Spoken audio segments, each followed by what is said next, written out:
Voilà, c'est parti. Ok, bonjour à tous. Bonjour à tous. Bonjour. Je vois que c'est en train de se connecter. Bon, le temps, voilà. Donc on est ponctuel. Merci à vous tous pour votre ponctualité. Voilà, on va pas attendre le quart d'heure sénégalais, mais on va peut-être se laisser 5 minutes, le temps. Comme vous êtes nombreux à vous être inscrits. Voilà, donc on va se laisser 5 petites minutes, le temps d'eux. Voilà. Mais donc en tout cas, je vois qu'il y a du monde qui se connecte. Donc c'est bon signe. Voilà, donc peut-être pour les premières informations, donc on compte 270 inscrits à ce webinaire. Ça démontre le fort intérêt. Voilà, et puis vous êtes déjà 35 en ligne, même 38. Bon, ça monte à toutes les minutes. Donc première règle, voilà, on va être sur un webinaire. Vraiment, on va vous expliquer pas mal de choses. N'hésitez pas, surtout, à faire un petit coucou dans le chat. Voilà, n'hésitez pas à faire un petit coucou dans le chat et puis ça va être aussi à votre espace, le chat surtout. Voilà, pendant qu'on fait les présentations, pendant qu'on va vous présenter un peu l'ensemble des choses qui vont être faites, n'hésitez pas à poser des questions. Voilà, poser des questions dans le chat. Voilà, on va essayer au fur et à mesure d'y répondre. Normalement, on va pouvoir répondre à pas mal de vos questions, je pense, hein, à travers la présentation. Maintenant, n'hésitez pas. Et les questions auxquelles on pourra pas apporter de réponse, on va les noter. Et en les notant, on va aussi pouvoir, voilà, on va dire, vous refaire, on va dire retour, un retour sur après le webinaire sur voilà l'ensemble des éléments auxquels vous avez encore des petites réponses, des petites précisions, des petites choses. Voilà. Donc on démarre là à 10h05, le temps que tout le monde puisse se connecter. Voilà.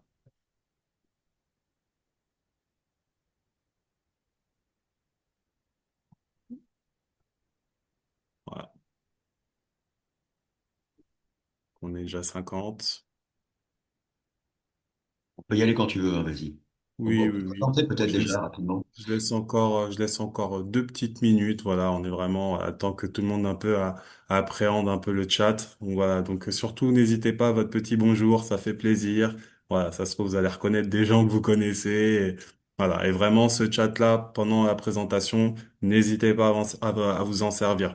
Voilà, si vous pouvez partager des expériences, vous pouvez partager voilà, partager des difficultés que vous avez.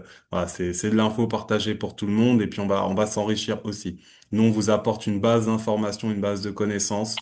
Voilà, un complément de vos connaissances même parce que je pense que vous êtes tous avisés aujourd'hui sur ces questions-là. Mais voilà, le chat peut nous permettre aussi de vous apporter entre vous, entre pairs, tout au long de cette présentation. Voilà. Bon, depuis le Cameroun. Eh ben ça c'est bien ça. Donc bonjour André. Bonjour André, ouais, bonjour André, depuis le Cameroun, non, non, non, on va être au Sénégal, mais en tout cas c'est cool, ça montre l'intérêt au-delà du Sénégal, donc c'est vraiment, voilà, ça démontre l'enjeu de cette question de l'IA, et puis tout ce qu'on va montrer de toute façon est applicable, c'est la beauté du 2.0, hein, ça transcende les frontières, donc voilà, en espérant même peut-être venir faire un petit jour, un petit tour au Cameroun pour dire bonjour à un de ces quatre. Bon, alors du coup, on va peut-être attaquer. Les 10h03, vous êtes déjà une bonne cinquantaine, donc voilà, je pense qu'on va pas pénaliser les ponctuels, même si on en veut à personne. Donc je commence la présentation. Donc déjà bienvenue à tous bienvenue à tous donc dans cette première masterclass donc, du programme RAM numérique. Donc RAM numérique, c'est un programme qui est porté par la PFONG en partenariat avec Polaris Asso. Voilà. Et donc je suis Hervé Blérabé. Je vous dis bonjour. Voilà, je suis directeur de la PFONG. Et puis je suis avec Jean Bruno, voilà, qui est directeur innovation Bonjour. au niveau de Polaris Asso. Alors, Bonjour. donc, petite présentation rapide. Donc, la plateforme des ONG européennes PFONG. Donc, on a un réseau de plus de 80 organisations internationales et européennes. Ça, c'est dans le nom. Voilà. Donc, on a des missions donc de structurer tout ce qui est dialogue ONG-État. d'accompagner donc les démarches administratives et institutionnelles donc pour les ONG au Sénégal, contribuer à la modernisation des interactions publiques donc que ce soit entre nous acteurs de la société civile mais aussi avec des partenaires étatiques, des bailleurs, etc. Et donc de renforcer donc les capacités donc des ONG. Alors, avant que vous vous offusquiez, la dénomination ONG au Sénégal concerne que ce soit donc ce qu'on appelle donc les ONG classiques, mais également tout ce qui va concerner les associations, qui peut avoir aussi la dénomination d'OSC dans certains contextes. Voilà, donc au niveau de la PFONG, voilà, donc actuellement on est en collaboration donc avec plusieurs ministères, notamment le ministère de l'Intérieur, donc et le ministère de tutelle des ONG au Sénégal, via sa direction du partenariat avec les ONG, mais également aussi le ministère de l'économie pour tout ce qui est, on va dire, cartographie, traçabilité de l'action et de valorisation de l'action des ONG au Sénégal. Voilà. Et puis on est aussi inscrit bon, dans ce qui va être Dynamic Team Europe, voilà, au Sénégal. Et puis on est éminemment orienté vers la structuration du secteur ONG. Donc Jean, je te laisse rapidement te présenter, rapidement Ah, donc, présenter. bonjour à tous. Moi, je suis Jean Bruno. Donc, je dirige Polaris Tech, qui est une filiale en fait privée de Polaris Asso. Donc, c'est une boîte d'une petite dizaine de personnes qui est en fait l'ancien laboratoire d'intelligence artificielle de Polaris Asso, qui était maintenant devenu une société. Et ce que l'on fait, c'est qu'on développe donc des IA, des intelligences artificielles citoyennes, donc des chatbots sur WhatsApp, des logiciels d'analyse, des IA pour les ONG, etc. On travaille sur beaucoup avec les communes, avec les universités avec le gouvernement sur le développement de prototypes et d'applications, ce qu'on appelle des agents IA pour la société civile en général. Euh, voilà. Et donc, dans le cadre de ce partenariat, on va faire tout ce qui est prestations techniques, prototypage et développement de solutions d'intelligence artificielle. Très bien, merci Jean. Donc, première question, voilà. Pourquoi on lance RAM numérique aujourd'hui? Pourquoi on s'intéresse à la question de l'intelligence artificielle pour les ONG? Bah, en fait, voilà, hein, donc on part d'un constat, bah, aujourd'hui assez simple. Donc, dans notre environnement ONG, on a des obligations administratives, donc on va dire de plus en plus complexes, voilà. C'est-à-dire qu'on a peut-être des multiplicités de guichets selon nos actions. On a des démarches, on a oui, de plus en plus de guichets. Donc, c'est-à-dire, on peut des fois pouvoir causer à la préfecture, des fois, faut remonter au ministère central. Voilà. Et donc, en fait, ça, c'est de plus en plus de canevas, de plus en plus de bureaux s'adresser, etc. Voilà, quelque part, on n'a pas d'infos centralisées quand on a une démarche. Voilà. Et on peut, la plupart du temps, se tromper deux, trois fois de guichet, etc. Et donc, ça nous ralentit le temps. On a aussi des exigences accrues de reporting et de conformité. Voilà. Donc, dans ce contexte-là actuel de contraction des financements pour nous, voilà, le reporting et notre conformité va être notre plus-value en tant qu'ONG pour pouvoir décliner nos actions. Donc, en fait, aujourd'hui, on se doit d'avoir un reporting solide et une conformité béton. Voilà. Donc, on complète aussi avec la pression forte sur le temps et les équipes. Bah, toujours pareil, ce contexte-là actuellement qu'on vit, voilà, il y a moins de financement. Donc, qui dit moins de financement, des fois, dit réduction d'équipe, mais dit des fois aussi augmentation de la charge de travail par personne, par équipe. Donc, en fait, cette pression-là, voilà, peut avoir un impact sur notre qualité de travail et que l'IA peut venir compenser. Voilà, grâce à l'IA, aujourd'hui, on peut avoir des étapes, des choses qui vont nous être facilitées et va nous donner du gain de temps, etc. Mais on va y revenir aussi tout au long. Donc, on a aussi des outils numériques souvent inadaptés. Voilà, aujourd'hui, on va peut-être utiliser voilà, donc on a toute notre suite de traitement de texte, de Excel, de choses comme ça. Mais, comme j'ai dit, dans ce contexte où on a une forte pression, c'est des outils qui ne font pas gagner en temps. Voilà, et qui sont quelque part, ben, aujourd'hui, inadaptés. Et l'idée, c'est de voir aussi comment, aujourd'hui, avec le contexte qu'on vit en tant qu'ONG, on peut avoir des outils qui sont adaptés à notre réalité. Voilà. Donc en fait, l'IA peut nous aider à gagner du temps, sécuriser nos démarches, améliorer notre qualité de livrable, se concentrer sur l'impact. Mais vous allez voir comment au fur et à mesure. Voilà. Donc RAM numérique est en fait une réponse à tous ces constats. Voilà. Et donc à travers ce programme-là, ce qu'on veut concrètement vous apporter, c'est les moyens de simplifier vos démarches administratives, d'améliorer tout ce qui va être votre reporting et aussi votre gestion documentaire, voilà, liée à ce reporting, d'optimiser l'ensemble de votre chaîne de valeur. Donc, c'est-à-dire de l'installation, donc de la formalisation de votre structure jusqu'à la reddition de compte. Voilà. Et sur cet ensemble de chaînes de valeur, il y a des étapes et des outils qui peuvent être adaptés pour vous faciliter la vie et augmenter la qualité de votre travail. Voilà. Mais on a aussi cette question-là donc d'encadrement. Parce que l'intelligence artificielle aujourd'hui, on s'en sert tous. Voilà, je sais que vous en servez tous, voilà, plus ou moins. Voilà. Mais aujourd'hui, on n'a pas de normes sectorielles, on n'a pas d'articulation entre pairs, voilà, pour encadrer et promouvoir une gouvernance partagée de cet outil. Donc, on est un peu dans une logique de Far West. Chacun fait un peu la chose dans son coin, mais on n'a pas d'encadrement, on ne sait pas comment aller. Donc, il faut aussi qu'on puisse discuter de tout ça. Voilà, ensemble, se fixer des règles, on va dire sectorielles, sur l'usage de cette intelligence artificielle, ce qui nous permettra d'avoir voilà un usage quelque part, on va dire encadré, raisonné, et derrière ça aussi de faire valoir notre droit à utiliser l'intelligence artificielle, parce que je vous l'ai dit, vous vous en servez tous, mais aujourd'hui j'ai l'impression qu'on l'assume pas. Et donc l'idée, c'est aussi qu'on se pose des bonnes questions ensemble, qu'on assume ces outils, qu'on assume de l'utiliser, et derrière ça, on pourra aussi pouvoir encadrer cet usage. Voilà. Donc, à travers ce programme, on va avoir de l'expérimentation concrète. Donc, on commence par cette masterclass. Il y en aura d'autres. Il y aura aussi d'autres activités.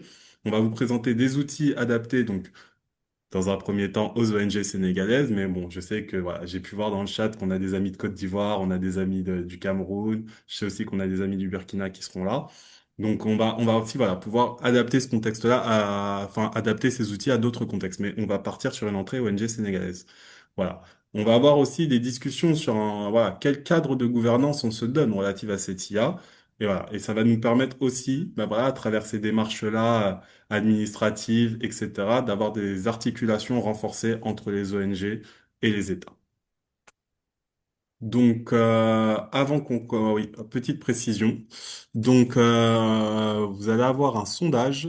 Jean, je te laisse lancer le sondage. Donc, il va y avoir des sondages qui vont être lancés. C'est de l'info pour nous. Oui, Ça va oui, nous bien permettre sûr. d'améliorer le contenu pour les prochaines sessions. Ça va nous permettre aussi de, voilà, définir concrètement des actions au fur et à mesure. Ça va nous permettre de définir nos actions au fur et à mesure. Donc, s'il vous plaît, le sondage est lancé. Vous cliquez sur le petit lien sondage qui a dû s'afficher et prenez le temps d'y répondre. On va avoir 4 sondages. Voilà, ils sont assez courts. Donc, prenez le temps de répondre. C'est de l'info et ça nous permettra d'améliorer le contenu. Donc, on va avancer. Donc, comment va se passer cette masterclass? On va passer par un cas d'usage, voilà, qui va nous permettre, en gros, avec vous, d'étudier comment on peut utiliser l'intelligence artificielle dans le contexte de nos ONG. Donc aujourd'hui, la santé est à l'honneur. On va utiliser le cas donc d'une ONG fictive qu'on a inventée de la santé, voilà, qui s'appelle Santé Buntu.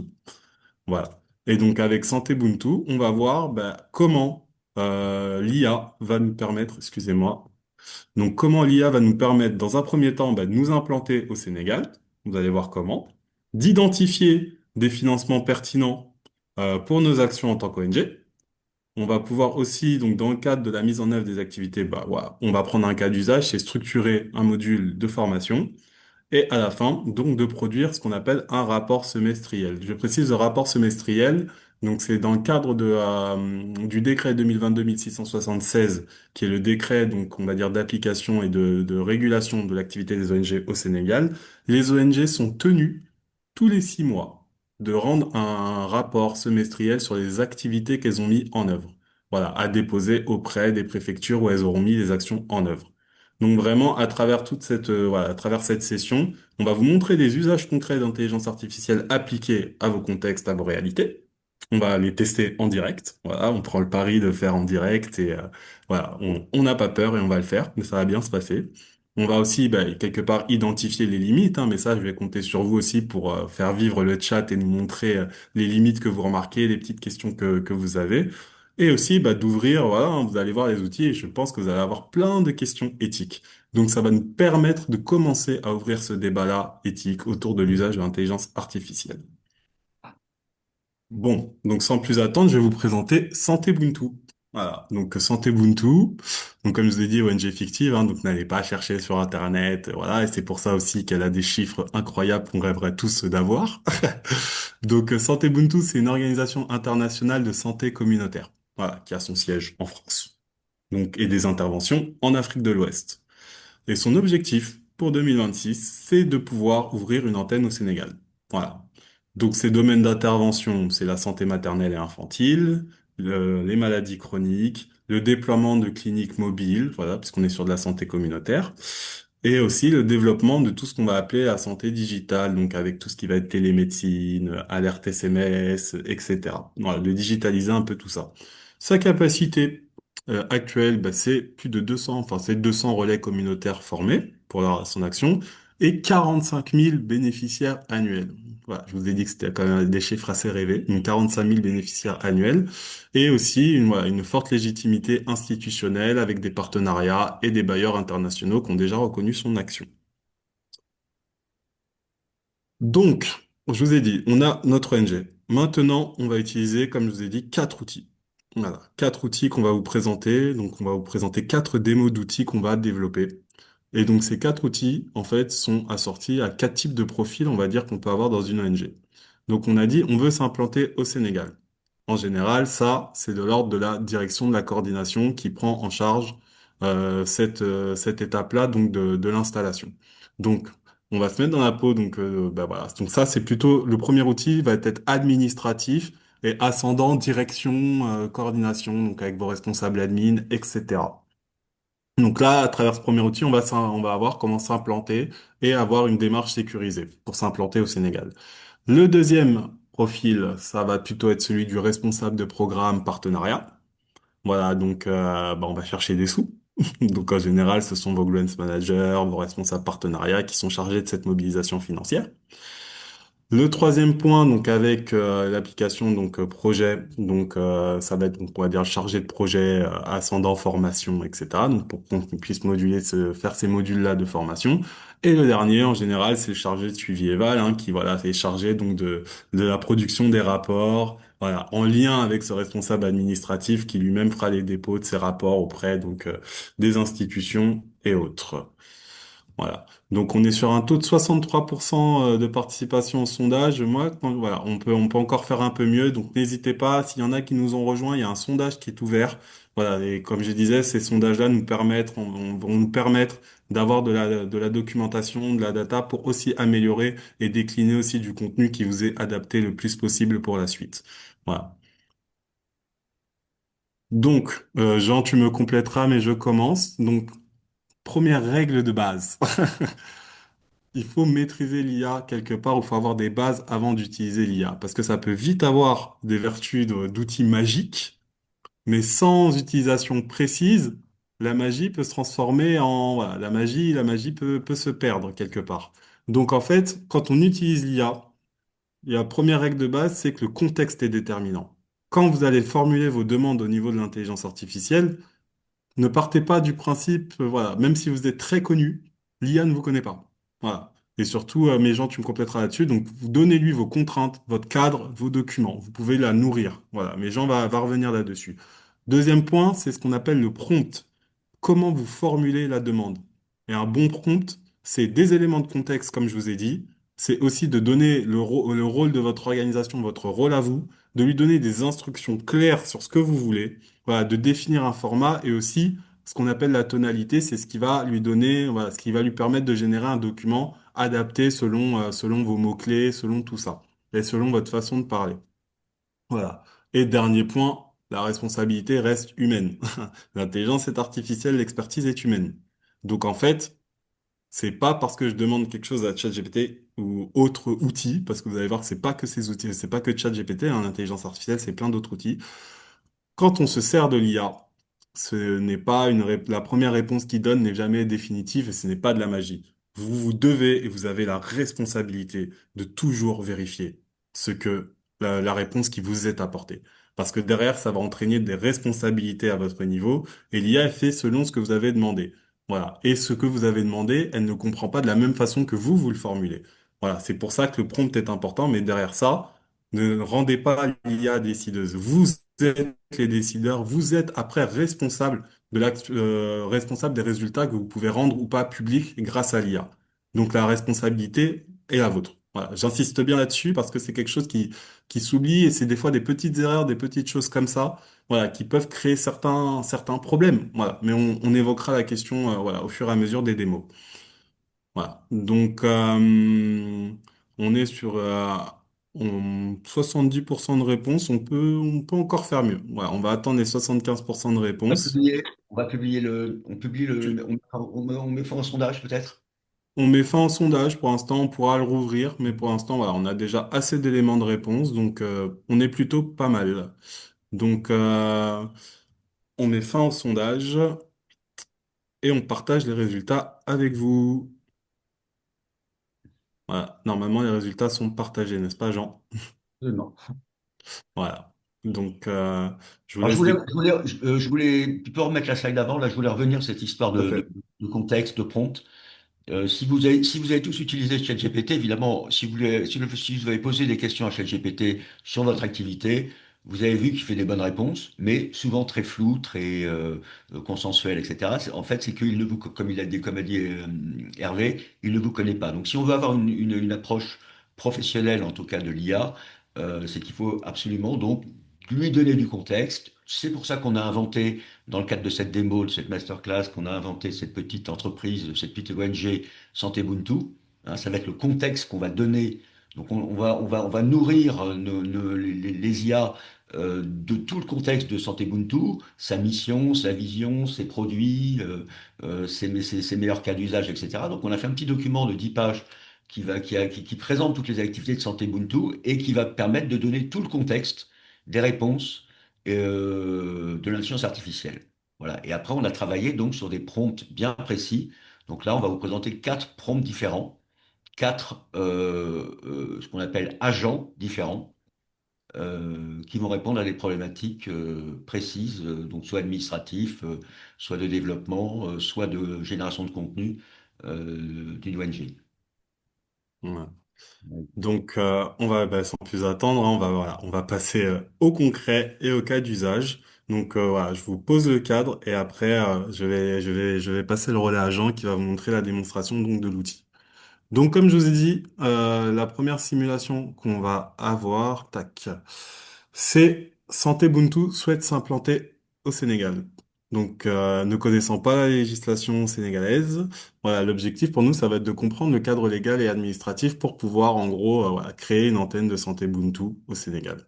Donc là, ce qu'on va tester, voilà, donc je vous annonce ça, on va essayer d'identifier les statuts juridiques adaptés, on va dire, de comprendre la procédure alors d'agrément implantation au Sénégal, de lister d'avoir la liste des pièces administratives requises, d'identifier les interlocuteurs et les bons institutionnels à qui on va devoir s'adresser pour dans le cadre de notre démarche, et quelque part aussi d'anticiper bah, tout ce qui va être délai, risque. Voilà. Et vous verrez, donc ça je vous tease un peu la chose, mais vous verrez comment on peut gagner du temps, avoir vraiment une vision structurée, et voilà, ne pas avoir un flou juridique dans notre tête sur comment, à qui s'adresser, etc. Quelque part réduire bah, nos erreurs en fait hein, dans les documents qu'on va produire et fournir, voilà, et d'avoir une préparation stratégique avant le contact institutionnel. Donc sur ce, Jean, je te passe le relais pour que tu puisses nous faire la démo. Voilà, donc pour faire ce petit agent, ce petit chatbot expert qui va qui va répondre à ces problématiques, je précise qu'on l'a fait sur une plateforme qui s'appelle Perplexity, qui est une grande plateforme professionnelle sur laquelle on développe notamment tous nos prototypes chez Polaris Tech. Donc voici donc un petit, vous reconnaissez, ça ressemble un peu à ChatGPT hein, en fait, hein, c'est un agent conversationnel, vous pouvez discuter avec lui, mais cet agent-là, il est expert sur cette démarche administrative. Ce qu'on a fait, comme on a dit tout à l'heure, on lui a donné du contexte. Donc, vous voyez à droite, là, il y a un certain nombre de fichiers qui ont été ajoutés à cet agent. Voilà. Donc, si on regarde les fichiers qu'on a ajoutés, donc on a fait un travail spécifique avec un grand expert qui est Hervé, hein, qui connaît bien les procédures administratives. Et donc, il a mis là l'ensemble, les 8 fichiers très importants qui sont le canevas officiel, le décret, les procédures des associations étrangères. On a mis également les comptes rendus de nos différentes réunions qu'on a fait ensemble. Et on a mis, évidemment, la présentation ici, Santé Ubuntu, la présentation de l'ONG. Voilà, donc on a lui donné tout le contexte nécessaire pour discuter avec nous autour d'une conversation experte pour m'implanter au Sénégal. On lui a donné également des instructions, voilà, très précises, c'est ce qu'on appelait tout à l'heure le prompt. Et là, on lui a dit, donc voilà, clairement, bah, on lui a dit, tu es mon assistant, les fonds, voilà, et tu vas m'aider à m'implanter, demander mon agrément ONG, et le troisième point, c'est générer mon programme d'investissement. Donc c'est des trois points obligatoires pour implanter, pour travailler au Sénégal. Voilà. On lui a donné des instructions sur la conversation. Hein. Donc, il ne doit pas donner de conseil juridique personnalisé, c'est la PFON. Voilà. Par contre, il doit préciser les délais, être pédagogique, expliquer les étapes, indiquer quelle autorité. Voilà. Il a un certain nombre de connaissances qu'on lui a données. Euh, voilà, il sait implanter une ONG, il sait générer l'agrément, il sait générer le programme d'investissement, il connaît les documents problématiques, etc. Donc on lui a donné des instructions et un contexte. Et donc maintenant, il est prêt. Quelle question je peux lui poser, Hervé? Toi qui Bah es grand... écoute, je suis le directeur de Santé Ubuntu, voilà, une ONG française qui existe depuis 2 ans. Il le sait déjà, on lui a déjà donné le contexte. Voilà, donc très bien. Et je souhaiterais m'implanter au Sénégal. Voilà. Je souhaiterais ouvrir un bureau au Sénégal. Voilà. Donc voilà. Donc ici, on va choisir un des modèles. On peut choisir différents types de modèles. On va prendre par exemple un modèle simple de Google qui s'appelle Gemini. Donc sur Perplexity, on peut choisir différents modèles. Donc ça, c'est assez agréable. Mais vous pouvez utiliser différents types de modèles pour ça. ChatGPT, ça marche très bien. Voilà. Et donc là, il vous répond directement en sourçant donc ses réponses. Hein, vous voyez qu'ici, c'est sourcé. Donc là, il cite voilà, le décret, le fameux 2022-1676. Voilà, donc il dit que ce décret dit qu'il y a trois étapes. Il faut déjà implanter l'association auprès de la préfecture. Il faut faire un dossier avec une lettre, le statut timbré, l'acte de reconnaissance, un professeur verbal. Voilà. Deuxième étape, il faut un agrément d'ONG pour notamment des exonérations fiscales et sociales, C'est euh, ça. voilà, etc. Et il vous dit qu'il y a un programme d'investissement à créer. Voilà. Il vous résume ça dans un tableau. Ensuite, la conversation continue. Souhaitez-vous le détail de la liste des 13 documents nécessaires? On va mettre oui. C'est ça, voilà. Donc après, donc là, du coup, c'est pour l'implantation. Après, on est d'accord qu'il y a aussi, il y a aussi les documents à fournir, en particulier pour Voilà. l'agrément. Et puis pour le Voilà, programme, les ça qui documents. viendra après. Voilà. Voilà. Donc, les erreurs fréquentes. Il me demande est-ce que je veux les erreurs fréquentes? Oui, je veux les erreurs fréquentes, oui. On peut aller très loin. C'est-à-dire que la discussion peut se poursuivre jusqu'à demander précisément, par exemple, je ne sais pas moi, écris-moi la première lettre au préfet. C'est ça aussi au préfet? Au ministère? Non, c'est d'abord en préfecture. C'est au niveau de la préfecture, les dépôts pour l'implantation. Voilà.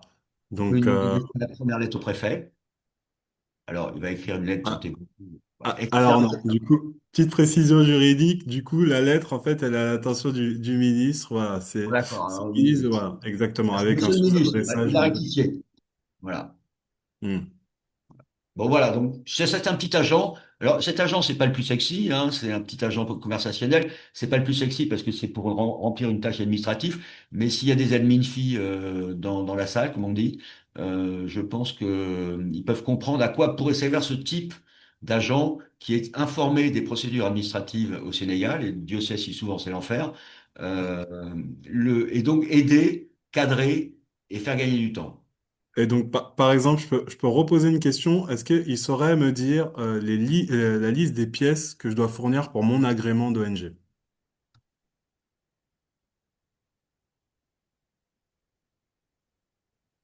Ça te va? Liste des pièces pour un ONG. OK? Hmm, Les fameuses 13 pièces là. exactement. Voilà. 11 exemplaires. Là, il y a beaucoup de papier à imprimer, mais voilà. Voilà. Et donc ça, dans l'idée, euh, voilà, dans l'idée, c'est que cet outil, là, c'est une démo, hein, voilà, c'est pour ça que on en est encore à ce stade-là, mais on va l'enrichir. Et aussi l'idée, c'est que avec la collaboration qu'on a avec, on va dire, donc les différents ministères, voilà, que ce soit, voilà, pour ceux qui sont au Sénégal, les membres de la commission interministérielle pour les ONG, donc il y a le ministère de l'Intérieur pour tout ce qui va être cadre légal. On a les douanes, on a les finances, donc la DGID. Bon, l'idée, ça va être d'avoir un outil certifié, voilà, et avec la bonne littérature actualisée et les derniers process actualisés de l'État, voilà, pour que vous ayez la réponse la plus qualitative possible. Voilà, c'est-à-dire que s'il y a une amélioration, enfin un changement de décret, etc., vous allez pouvoir avoir du coup la dernière littérature actuelle pour que vos démarches soient les plus précises et les plus efficaces possibles. Voilà. Donc là, pour l'instant, on est sur la démarche d'entrée basique, mais l'idée, ça va de pouvoir être enrichi avec voilà, avec donc des infos fiscales, des infos douanières, des infos tout ça, pour que vous puissiez avoir un assistant administratif certifié, voilà, et reconnu de l'État sur vos démarches administratives. Alors, je vois qu'on a déjà C'est une un beau question. projet. Ouais, et est-ce que la question peut être posée dans le chat? Voilà, et on essaiera à la fin, on va avoir un temps aussi ouvert où on va pouvoir discuter ensemble, mais j'invite vivement déjà à poser les questions dans le chat. Et après, les mains levées, on aura un espace pour pouvoir échanger. Deuxième agent. Tout à fait. Alors, concernant, donc je reprends le partage. Donc, concernant notre deuxième agent. Donc là, une fois qu'on est installé au Sénégal, donc bravo, voilà, on a pu faire nos démarches avec l'accompagnement, etc. L'idée, c'est que bah, il faut qu'on puisse décliner des activités au Sénégal. Et oui. Donc en fait, pour ça, le nerf de la guerre, vous le savez très bien, c'est les financements. Donc là, l'idée, c'est que notre deuxième outil va nous permettre d'identifier des opportunités pertinentes et adaptées à notre ONG pour pouvoir aller chercher des financements et mettre en œuvre nos activités.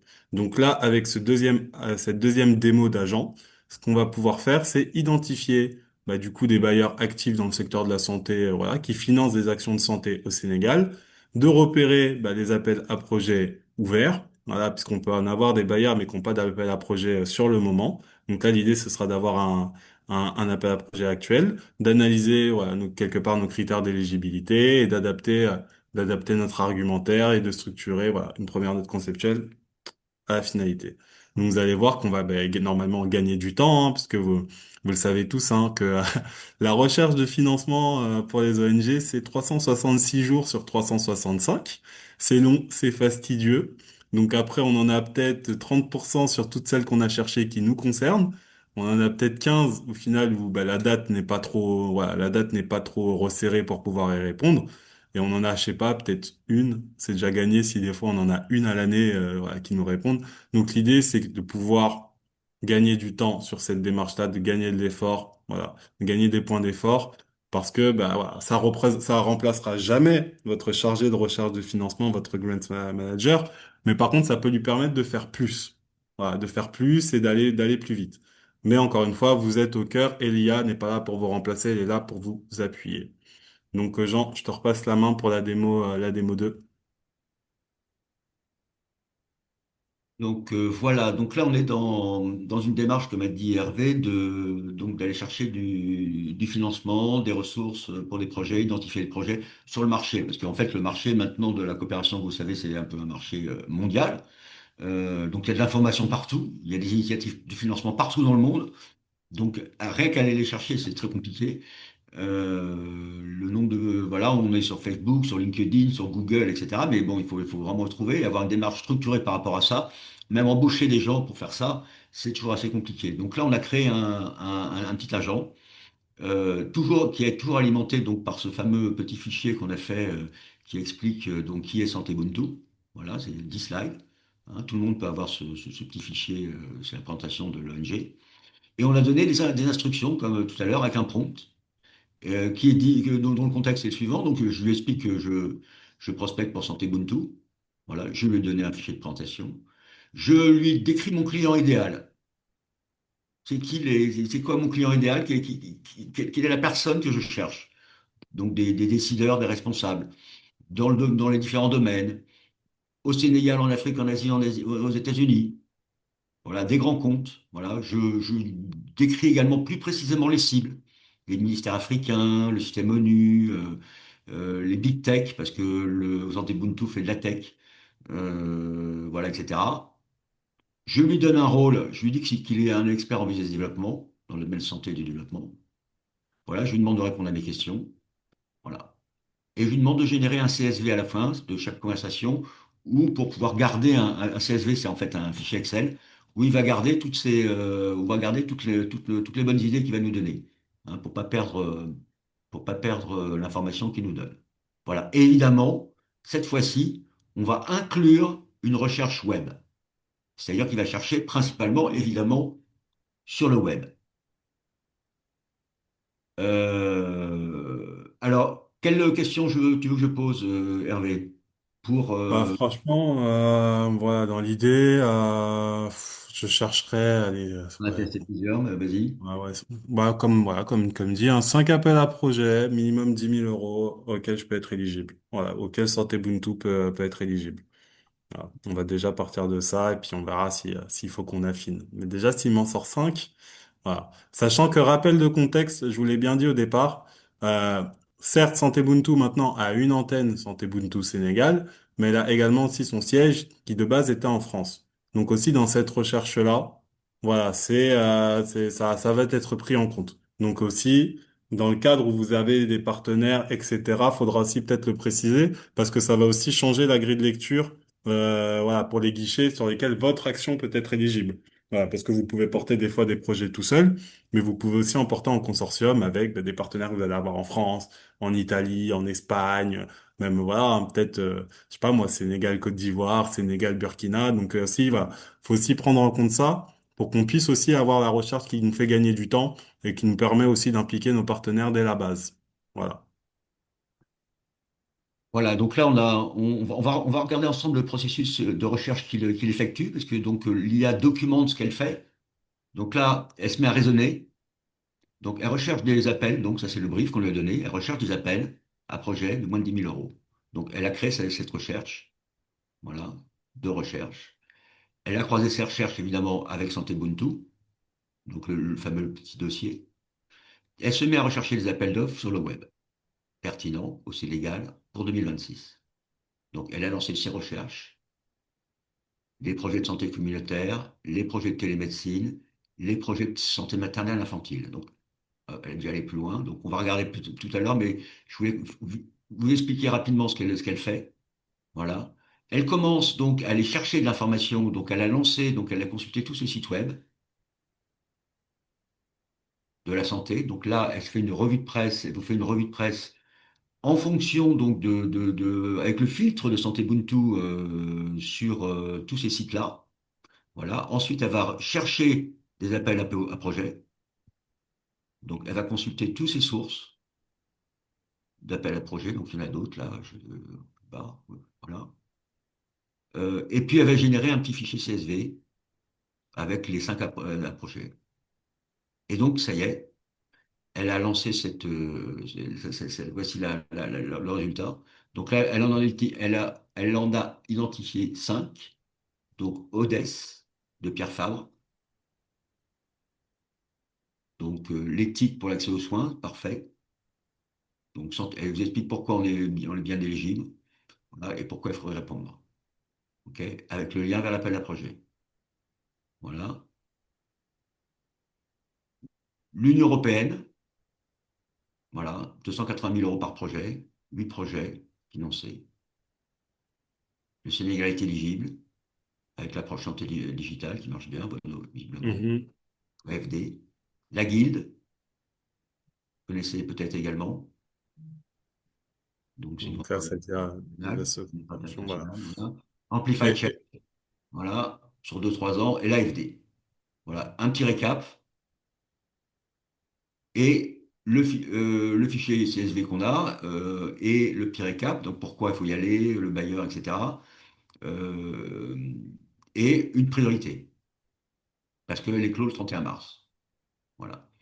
Derrière, donc, on a ce petit fichier ici qui est, voilà, qui est créé, hein, qui vous Mhm. explique les 5 opportunités, le bailleur, la thématique, le montant estimé, quel produit est concerné, la date d'ouverture, la date limite et le lien.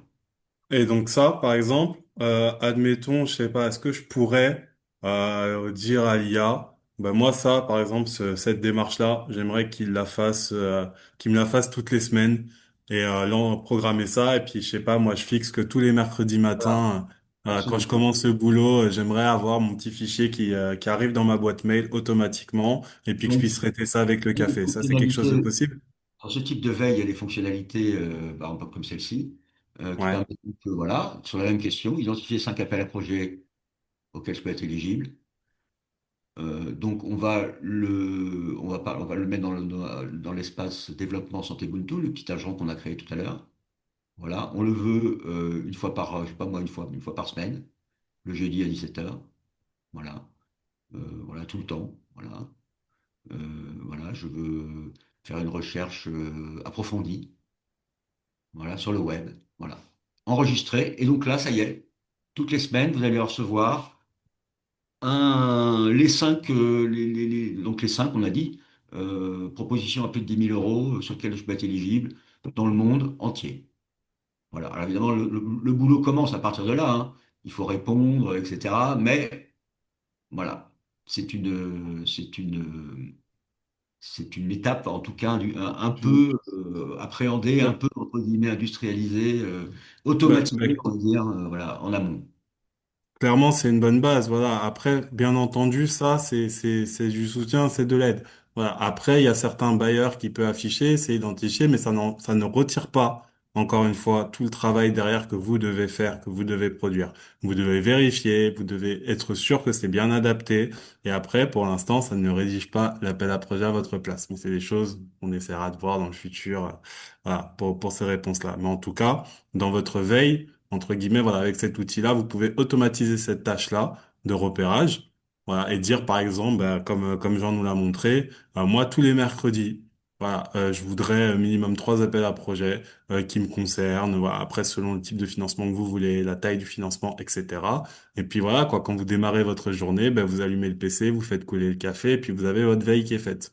Et D'ailleurs, déjà, c'est une question importante, hein, parce que là, vous Mhm. voyez, donc là, on identifie les projets. Évidemment, tout le monde pense à la prochaine étape. Si ça pouvait me rédiger mon appel à projet. Donc ça, c'est un peu l'éléphant dans la pièce, hein, parce que tout le monde le sait. Même les bailleurs eux-mêmes font des formations sur l'IA, je vous signale. Donc, eux-mêmes sont dans des énormes logiques d'intégrer l'IA dans leurs appels d'offres pour noter les ONG, pour identifier quand ils se retrouvent avec 10 000 appels d'offres, ah ben, ils balancent une IA dessus et pour faire des classements. Ils font des recherches, voilà, donc même chose. L'IA pour le suivi et évaluation, évidemment, c'est déjà pris en compte par les bailleurs, hein. Donc, la question de répondre avec un appel d'offres, avec l'IA, c'est une question qui est sur la table. Moi, je pense, moi, en tant qu'opérateur de l'IA dans ce monde-là, je pense que ça va venir et que ça va être accepté. Mais il faut que ça soit très bien fait.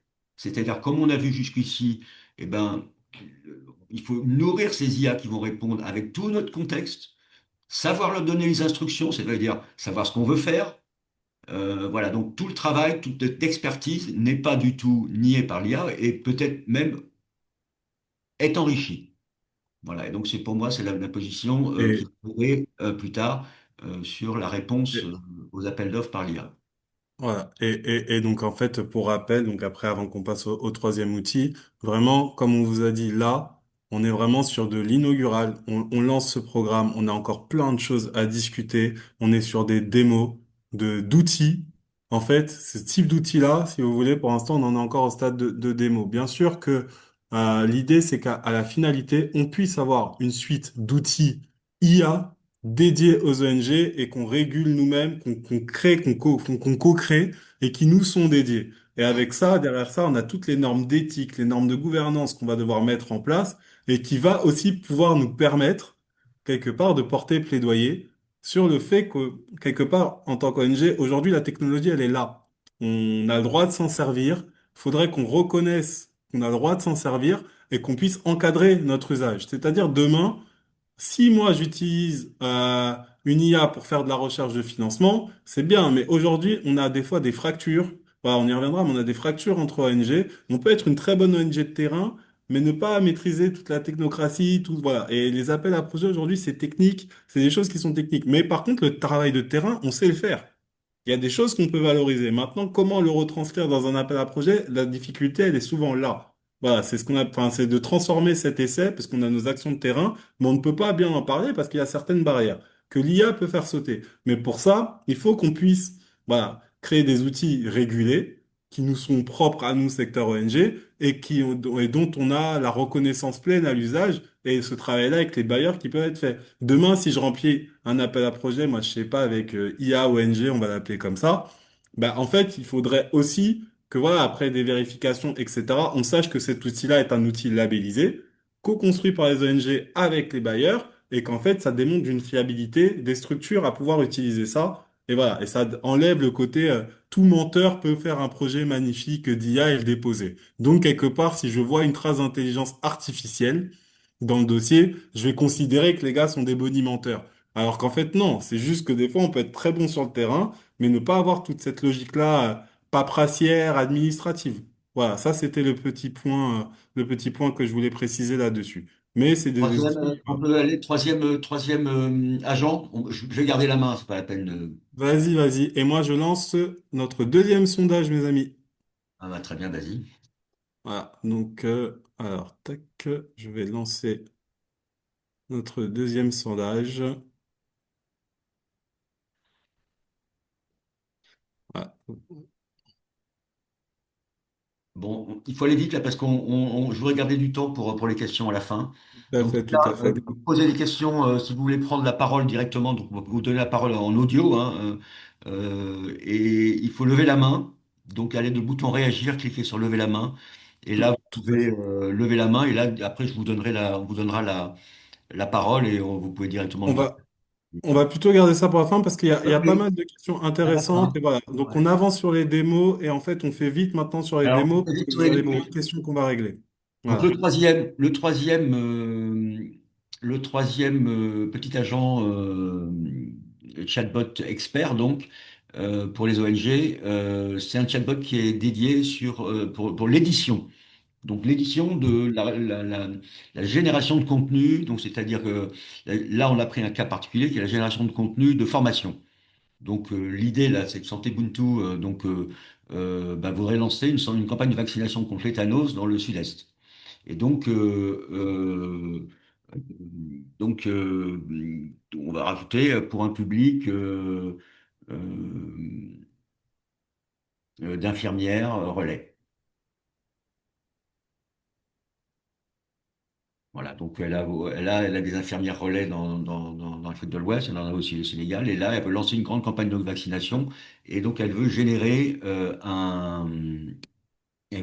des supports de formation, c'est-à-dire là, le brief qu'on lui a donné, je vais vous le montrer, c'est qu'elle génère 5 slides, voilà, euh, sur une campagne de vaccination, que le coach ou le formateur pourrait utiliser pour aller former des, des infirmières Mhm. pour une campagne De de vaccination. vaccination. Donc, on va lancer une version là d'une IA qui est spécialisée dans la création d'applications, parce que là, il s'agit de générer des slides, ok. Et donc, on va voir comment elle fait. Alors, une campagne de vaccination, c'est pas n'importe quoi, hein. C'est-à-dire il y a quand même des règles, des normes. Donc, on va voir comment l'IA se comporte. Donc là, elle va d'abord chercher le protocole OMS sur le tétanos, les données épidémiologiques au Sénégal et tout ce qui est guide. adapté aux infirmières. Ok. Donc, c'est le contexte, la vaccination, la formation, la santé communautaire et évidemment, comme référence toujours, santé Ubuntu. Mhm. Voilà. Ensuite, elle recherche des protocoles de vaccination antitétanique. Donc, elle fait une recherche un peu plus précise. Voilà. Là, elle nous donne la liste des sources qu'elle a cherchées. Voilà, il y en a quand même pas mal. Hein. Donc, vous le montrer, voilà. Voilà, le protocole, voilà. Du YouTube également. Ensuite, on lui a demandé, dans le prompt, je lui ai demandé d'illustrer euh, ces slides avec des photos réalistes. C'est-à-dire que là, elle va pas aller chercher comme nous on fait souvent nous tous aller chercher des photos sur Google pour illustrer nos slides. Elle va créer des images, elle va générer les images. Alors là, elle elle dit voilà, ben, je vais générer les 5 images, il y a 5 slides. Et voilà ce elle se donne un brief. Elle se dit, voilà, je vais générer une image comme ça. Parce que Santé Ubuntu, il me semble, il faut que ce soit des images sénégalaises, etc. Donc, on va voir tout à l'heure les images qu'elle va créer, c'est intéressant. Donc là, vous voyez, elle décrit la scène dans laquelle il y aura l'image. Ok. Donc, si ceux qui lisent l'anglais, voilà, ça se passe dans une scène rurale, dans le sud-ouest du Sénégal. Voilà. La fermière est en bleu. Voilà. Le patient, il est assis calmement. Voilà, donc là, il décrit la scène. Ok. Donc là, elle décrit euh, voilà, la petite infirmerie, l'atmosphère et quelle est l'atmosphère, etc. Donc elle va générer des images avec ce brief. Voilà, etc., etc. Donc on va attendre quelques secondes. Ce que je voulais dire en vous montrant ça, c'est que quand vous lui demandez du contenu, elle va générer du contenu, elle va générer des images. Il faut bien regarder ce qu'elle va générer, ok? Parce qu'il y a quand même des biais. Alors je vais vous montrer les biais que ça génère d'ailleurs. Par exemple, bah, ça y est, c'est arrivé, ça donne ça. Voilà, voilà. Donc là, voilà, elle vient de générer les 5 slides. Ok, donc, formation des infirmières, voilà, qui ça explique ce que c'est Mhm. que la santé Ubuntu, etc. Et voici les 5 slides. Donc là, il faut s'imaginer la coach face à ces infirmières. Voilà, donc c'est quoi pourquoi il y a cette formation? Quel est l'objectif? C'est quoi le problème de la chaîne de froid? Donc rappel de la problématique de la chaîne du froid, très importante dans les campagnes de vaccination. Une démo de comment bien vacciner, qu'est-ce qu'il faut, quelles techniques d'administration. Rappeler l'importance de la communication et de l'empathie. Donc Mhm. comment on écoute, comment on fait venir les gens en campagne de vaccination, etc. Et la question de la continuité post-vaccinale. Voyez cette image, et c'est une image générée, hein. Ce sont des fausses images. Et d'ailleurs, ça, oui, enfin, ça posera aussi, mais on prendra le temps d'en discuter aussi. Ouais, ouais, ouais, c'est important. Ouais. J'en ai généré une autre. Regardez, donc ça c'est une autre. Alors, ce qui est important, c'est qu'on peut générer plusieurs types de contenus. Là, je vous en donne deux. Un sur fond blanc, un sur fond noir. Mais c'est pas exactement le même contenu. Ici, il y a des slides. En bas, il y a une interactivité, vous voyez. On lui a demandé de générer de l'interactivité. C'est-à-dire qu'à la fin de chaque slide, eh ben, il y a un petit bouton d'interactivité. Et vous, comment organisez-vous le suivi des rappels dans vos registres? Là, quelles difficultés rencontrez-vous avec la chaîne du froid? Et là, démonstration pratique. Qui peut montrer la bonne technique?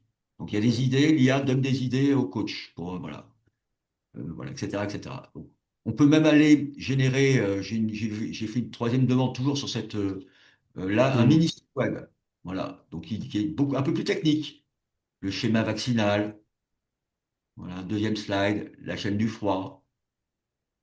Bon, tout ce que je veux vous dire avec ça, c'est qu'on peut générer plusieurs types de contenus, qu'il y a une versatilité, une plasticité des résultats qui est très importante. Donc, vous voyez, sur une simple question qui était là, je souhaite lancer une campagne de vaccination pour un public. On peut générer donc un contenu comme ça, un contenu comme ça, un contenu comme ça, etc. Voilà. Donc le travail reste, le travail de décider ce que l'on fait reste, ouais, reste à faire, hein. Euh, mais voilà. Donc ça aussi, c'est une image générée. Vous Ouais. voyez, on est quand même Et, saisi par la qualité.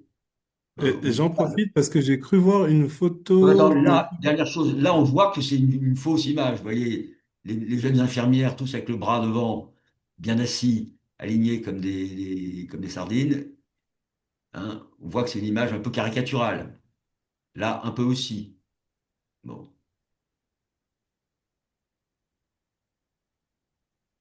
Voilà, donc ça, faut faire attention, c'est un enjeu éthique. Est-ce qu'on a le droit de créer cette image? Est-ce qu'on doit la créer, etc. Je vous laisse en juge. En tout cas, voilà, le contenu généré également. Voilà, je vous laisse juge de ce troisième exemple qui, moi, je trouve assez intéressant de travailler avec les chargés de programme en disant, ben voilà, pour vous le dire, ben, on peut réellement lui dire, prépare-moi plusieurs possibilités. Comment tu le vois? Travaille avec cette IA. Elle est sûre. On la nourrit avec les cas d'usage de Santé Ubuntu. Le chargé de programme, qui est peut-être un stagiaire ou quelqu'un qui vient, qui n'est pas encore actuellement formé, il peut se former avec les produits de Santé Ubuntu, avec la vision de Santé Ubuntu et générer déjà un certain niveau de slides de présentation. Voilà, et donc avoir une interactivité dans la création du programme un peu plus riche. Voilà. Je passe au Oui, dernier. on va passe à l'outil 4. Donc là, vous êtes, voilà, on est à 57 répondants sur le deuxième sondage. Je vous laisse encore une minute, s'il vous plaît, pour essayer de répondre. Donc voilà, je vois qu'il y en a encore qui répondent. Et Donc après, je vous laisse encore une minute. on va vous donner la parole dans 5 minutes, si vous pouvez lever la main. On va prendre De- deux, trois personnes. Voilà. Voilà. Vas-y. Sachant qu'il y a déjà des questions dans le chat et je vais déjà répondre à cette première vague de questions dans le chat et puis après on va en prendre d'autres en parole. Voilà. Donc je te laisse passer sur le Le quatrième dernier outil. agent, je peux peut-être en parler. Donc, le dernier agent, c'est l'obligation de rapport semestriel dont vous a parlé Hervé. Donc, c'est une obligation légale, si j'ai bien compris, que chaque ONG doit tous les 3 mois, tous les semestres, tous les 6 mois, un document qui n'est pas très complexe, mais qui est un peu compliqué à faire à l'administration publique. Donc, comment on a fait? Même chose, on lui a donné un contexte, donc toujours le fichier Santé Ubuntu, et puis la structure d'un rapport semestriel type réglementaire que demande l'État. OK? Et ensuite, on lui a dit, on lui a donné des instructions un peu plus, assez simples en fait, hein, qui dit, ben voilà, tu es mon chatbot, tu vas m'aider à remplir ce document. On va lui demander de me guider pas à pas s'il manque des informations avec l'objectif que en deux, trois questions, le rapport soit rédigé. Alors là, pour aller plus vite, je vais vous redonner ce que j'avais préparé. Donc là, il faut imaginer la personne qui dit on a mené notre formation pour la campagne de vaccination dans 4 localités de la région de Tambacounda. On a formé 30 infirmières C'est ça. et vacciné, je sais pas moi, 200, ouais, 200. jeunes femmes, voilà, c'est des jeunes femmes. Ok. Et donc là, on va prendre un modèle rapide, mais précis, Gemini, voilà. Et en fonction de ce contexte-là, donc le rapport semestriel, le Santé Ubuntu et les instructions que je lui ai données, donc là, il va commencer à itérer il va regarder dans mes informations s'il en manque, et il va dire, voilà, ces chiffres sont excellents. Pour que je puisse compléter fidèlement votre rapport, j'ai besoin de quelques précisions. Donc, Mhm. oui. Il faut nommer les localités, puisqu'on a Tambacounda. Donc, alors, je sais pas, moi, je connais pas Tamba. On va mettre Tambacounda, quartier 1, 2, 8 et 9. Alors, je connais pas Tambacounda, je suis désolé. Et on a des amis de Tamba avec nos excuses. Voilà. On viendra rendre Ah, visite ça pour c'est qu'on montre un là. peu les lieux. cette campagne s'inscrivait-elle dans votre programme santé mobile Orange Santé? Voilà, donc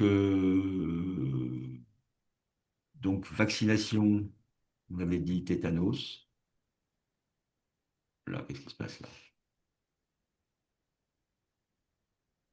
C'était le tétanos. Une demande, vaccin particulier, voilà.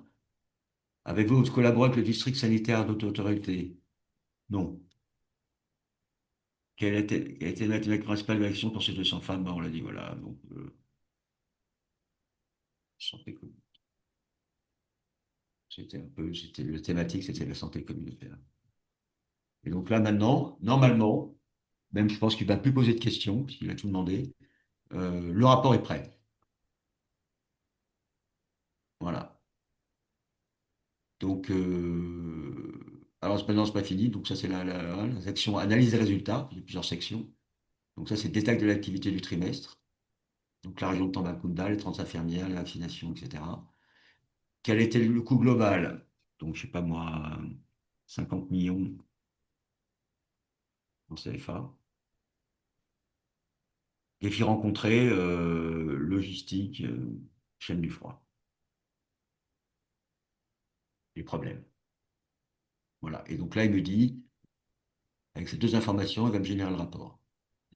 Donc, là, on va un rapport généré, donc ce qui veut dire que pour cette tâche administrative, euh, pas besoin d'aller chercher très, parce qu'en fait, ce que demande l'administration, c'est pas des détails extrêmement compliqués. Donc, avec une petite conversation, vous pouvez, avec votre chef de projet à côté de vous ou votre chargé des programmes, vous pouvez remplir Ça, le le, suivi est là. le rapport semestriel.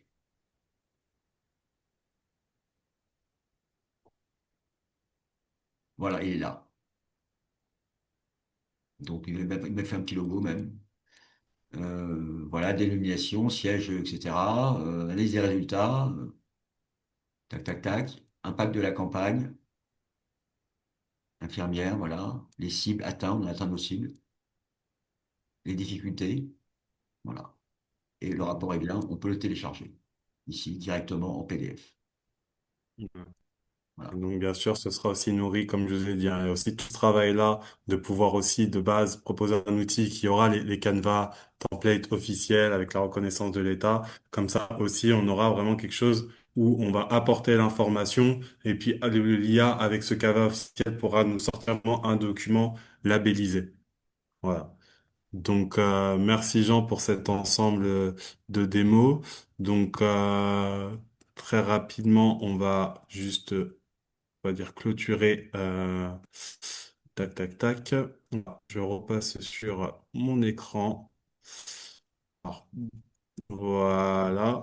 Donc, on a fait nos quatre démos. Donc, là, je vous ai envoyé le sondage, donc vous y avez répondu. Jean, je te laisse reprendre la main, peut-être renvoyer le troisième sondage, puisqu'on a fait les deux premiers. Donc, l'idée, on a pu voir avec cet ensemble d'outils que l'IA nous fait gagner du temps, nous aide à la réflexion, améliore notre, on va dire, notre qualité rédactionnelle, hein, puisque pour ceux qui ont voilà, des difficultés là-dessus, elle nous aide aussi quelque part à anticiper voilà, sur les appels à projets, etc. Mais on vous l'a précisé, puis vous avez peut-être pu voir là, par-ci par-là, voilà, qu'elle peut produire des erreurs. Donc il faut faire attention. Faire attention et rester concentré et regarder toujours vérifier. Elle dépend du contexte que vous allez lui apporter. Et aussi, vous allez voir, hein, on génère des photos, on génère tout ça. Et ça, on va prendre le temps d'en parler, on va vite, comme ça on peut échanger là-dessus. Elle soulève des jeux éthiques et de gouvernance. Parce que si je génère une photo et que ça me met que je suis labellisé par l'État et que je fais pas gaffe, et que c'est pas le cas, derrière, je peux avoir des problèmes. Voilà, l'IA n'est pas responsable, c'est vous qui serez responsable. Voilà. Donc, c'est des questions aussi autour des éthiques. Donc, vous avez bien vu, aujourd'hui, l'enjeu, c'est pas d'utiliser l'IA ou pas, de toute façon, on le fait. C'est de s'en servir efficacement, intelligemment. Voilà, pour gagner du temps et éviter aussi des problèmes. Donc,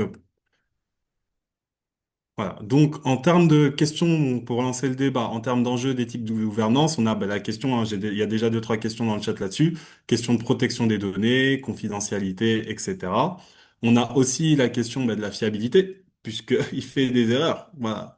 Il fait des erreurs et toi, on peut mitiger cette marge de fiabilité par l'information qu'on lui apporte, les vérifications qu'on fait.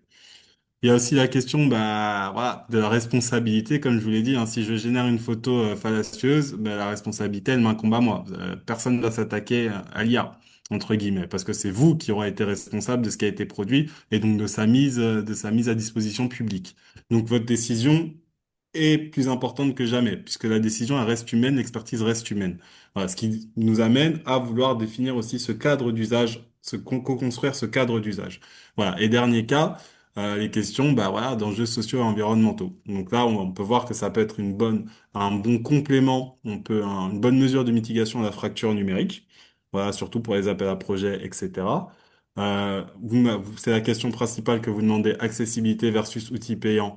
Bah, voilà, l'idée, c'est que pour l'instant, pour avoir des résultats de qualité, vous êtes sur des versions payantes. Maintenant, l'idée, c'est nous qu'on puisse construire des outils ONG accessibles, voilà, accessible ensemble avec une participation bah, étalée à tout le secteur pour qu'on puisse avoir un outil, voilà, entre guillemets, si je suis une ONG certifiée, tout ça, je peux avoir droit à l'usage, etc., à prix modéré.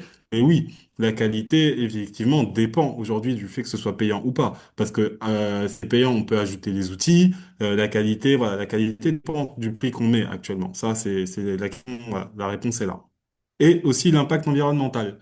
Voilà, donc ça c'est une grosse question aussi pour vous. C'est oui, l'IA aujourd'hui a des effets néfastes sur l'environnement. Oui, tout à fait.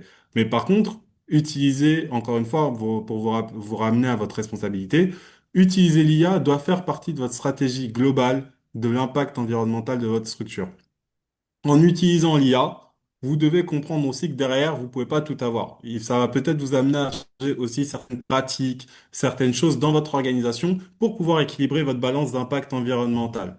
Voilà, néfaste, on va dire comme ça. Mais ça, c'est des questions aussi qu'on aura dans Juste les une cadres chose, de d'ailleurs, gouvernance. l'IA aussi, on pense réaliser, en tout cas, on va faire des prototypes pour que comment l'IA peut nous aider à réduire notre impact carbone, par exemple.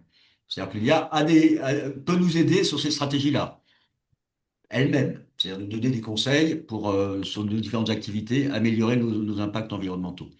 Donc ça, il faudrait y réfléchir aussi, Hervé. Tout à fait. Voilà. Donc là, on va passer sur notre temps d'échange. Donc j'arrête le partage.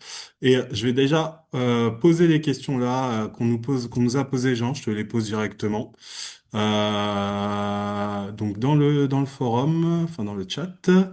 Alors je vais commencer par Je vois la question là que je vois direct la réponse, qui est le coût de cette version pro de Perplexity, c'est $20 par mois, 400 dollars à l'année.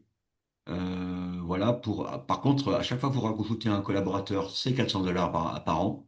Donc, si vous êtes deux ou trois à l'utiliser ou deux, voilà. Après, on peut se passer les codes. Voilà, nous, dans l'organisation, on a deux comptes, trois comptes, et en fait, il y a une petite dizaine de personnes qui l'utilisent. Voilà. Mais dès que vous commencez à utiliser l'IA de manière professionnelle, si vous voulez en faire une activité, alors rapidement, il y a des coûts, c'est-à-dire les coûts de token, c'est-à-dire plus les gens l'utilisent, même si vous voulez donner l'IA à vos bénéficiaires, s'il y a beaucoup de bénéficiaires qui l'utilisent, eh ben, c'est un coût, ce qu'on appelle les tokens. Donc il y a un coût d'usage. C'est pas gratuit comme l'Internet, on va dire, en général, même si Internet c'est aussi payant. Voilà, donc ça, faut retenir 20 dollars. Et ça marche pour toutes les grandes IA, Mistral, qui sont les IA françaises, qui est l'IA européenne, les ChatGPT, Claude, Perplexity, Gemini, qui sont les IA américaines. Il y a des IA chinoises aussi qui sont moins chères, qui s'appellent Qwen, qui sont très bonnes aussi.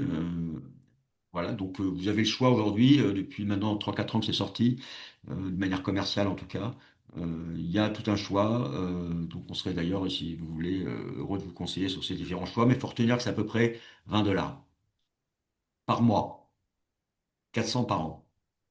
yes. Alors, j'ai une autre question là que je prends. Alors, on demande si la masterclass va être adaptée à l'utilisation de Perplexity Enterprise ou à différents outils. Nous utilisons Copilot 365 et les collègues pourraient être plutôt intéressés à celui-là. Sinon, est-ce que la démo va être, on va dire, la base de conception donc d'une plateforme ou d'une suite IA pour voilà, pour le cadre admin, etc. Donc Absolument. ça, l'idée, genre, je me permets, là, l'idée, c'est qu'on vous a montré ces démos. Mais maintenant, ces démos-là, vont être la base d'outils qu'on veut développer. Voilà, d'outils qu'on veut développer et de mettre à disposition des ONG. C'est pour ça qu'il y aura aussi tout ce travail-là voilà, de travailler, on va dire, à prendre des informations de votre part pour améliorer les outils, pour que vous ayez la meilleure, on va dire, expérience utilisateur. On va aussi avoir un travail avec l'État pour fournir des documents, de la documentation de base pour que les documents générés puissent être les plus, voilà, labellisés et les plus efficaces possibles. Donc l'idée, c'est de partir de cette base, de vous présenter des outils, de voir l'intérêt pour vous d'avoir des outils, et après de voir comment aussi on va pouvoir développer une suite d'outils IA pour les ONG. Voilà, avec la gouvernance ONG, avec tout ce que ça va comporter, et de voir aussi comment, ben, derrière ça, nos différents partenaires techniques et financiers pourront aussi mettre pour qu'on puisse avoir un usage de l'IA à prix modeste, voilà, et lissé sur l'ensemble des ONG. Donc, on est vraiment sur la phase là de démo. Voilà. Donc, c'est des outils qui vont être améliorés pour pouvoir vous proposer à la finalité des outils performants IA que vous pourrez intégrer voilà, dans vos outils d'ONG. Je rajouterais que dans cette démarche, vous avez vu que nous, on est très orienté prototype, c'est-à-dire que là, on a fait 4 petits prototypes avec Hervé. Donc, c'est vraiment une démarche de co-construction. C'est-à-dire que là, il y avait 300 inscrits, il y a 150, 200 personnes qui sont venues. Ben, si vous avez des sujets, on est ouvert pour faire de la co-conception, travailler ensemble, monter les ateliers à plusieurs. Voilà, avoir une approche vraiment de prototype, d'aller rapidement vers des solutions. Plus on aura des solutions, plus on aura de prise en main, plus on aura de feedback, de cas concrets, plus l'expérience sera riche et plus on arrivera à utiliser, à intégrer l'IA dans nos process, à tous. Oui. Ok, donc là, avant que je reprenne les questions du chat, alors il y a Dongo Nyang qui lève la main depuis un moment, donc on va lui donner la parole pour qu'il puisse poser sa question. Donc je vous donne la parole, Dongo.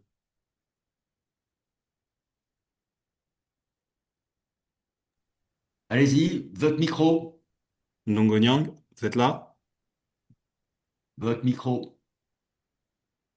Ah, il est parti, peut-être qu'il avait la parole, mais il est parti. Si vous voulez Ou- prendre la parole, vous pouvez, voilà, Ramatou. Ok, Je, je donne la parole à Ramatou. Là, vas-y. votre micro. Ah, non, go, c'est bon. Ah, donc Allez-y. vous êtes là? Oui, Ok, bonsoir. Bonjour tout le monde. Bonjour. bonjour. Enfin, moi, je suis tout à fait nouveau. C'est ma première, euh, le premier exposé que j'ai suivi en lien. Donc, je crois que je n'aurai pas tellement de questions. Et je ne suis pas une ONG, je suis une société de marketing digital. Donc, je n'aurai pas de questions. Pour le moment, je n'aurai qu'à écouter pour voir la première session. Si je viens, certainement, Ça j'aurai de marche. quoi Donc dire, j'aurai les bonnes questions. ok. Donc la main levée était une erreur. Ça Euh, marche. Merci. Donc du coup, on va pouvoir passer la parole Ah, à Ramatoulaye Dia. là, est parti aussi. Bon. Ramatoulaye Dia. Bon. Ok, donc on va continuer. Quelqu'un a une prise de parole? Ah, Ramatoulaye, vous êtes de retour? Voilà. Allez-y. Bonsoir à tous, j'espère que vous allez bien. Moi, c'est Ramatoulaye Dia. Je présente l'association pour le maintien des filles à l'école. On est une association qui est basée à Matam. Aujourd'hui, nous savons que l'intelligence artificielle joue un rôle très important au niveau des organisations. Ma question est que, par exemple, si aujourd'hui on fait un appel à candidature, en tout sachant qu'on a utilisé l'IA, est-ce qu'aujourd'hui le bailleur peut à son niveau savoir si on l'a utilisé? Et par exemple aussi s'il y a d'autres outils que nous pouvons utiliser pour pour gagner le temps, mais également travailler en efficacité. Merci.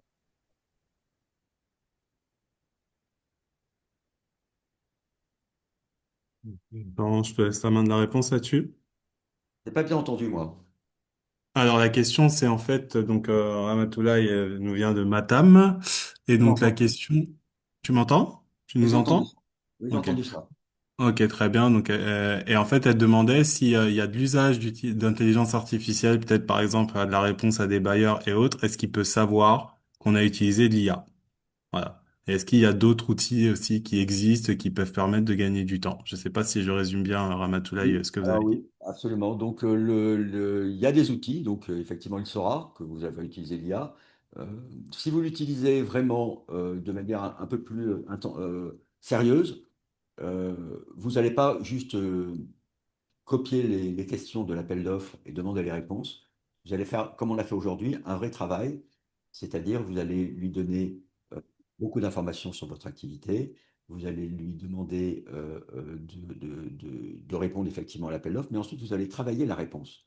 Vous avez la structure de la réponse, vous pouvez ensuite reprendre, préciser, rajouter des phrases, éditer et faire tout le travail de conception de votre programme qui reste vraiment votre savoir-faire. Donc il y a un travail d'édition, c'est-à-dire de passer du temps sur la réponse de l'IA euh, et d'apporter votre valeur ajoutée sur le texte qui va vous générer. Donc Ok. là, à partir de là, vous avez fait quand même un travail sérieux d'enrichissement de votre réponse.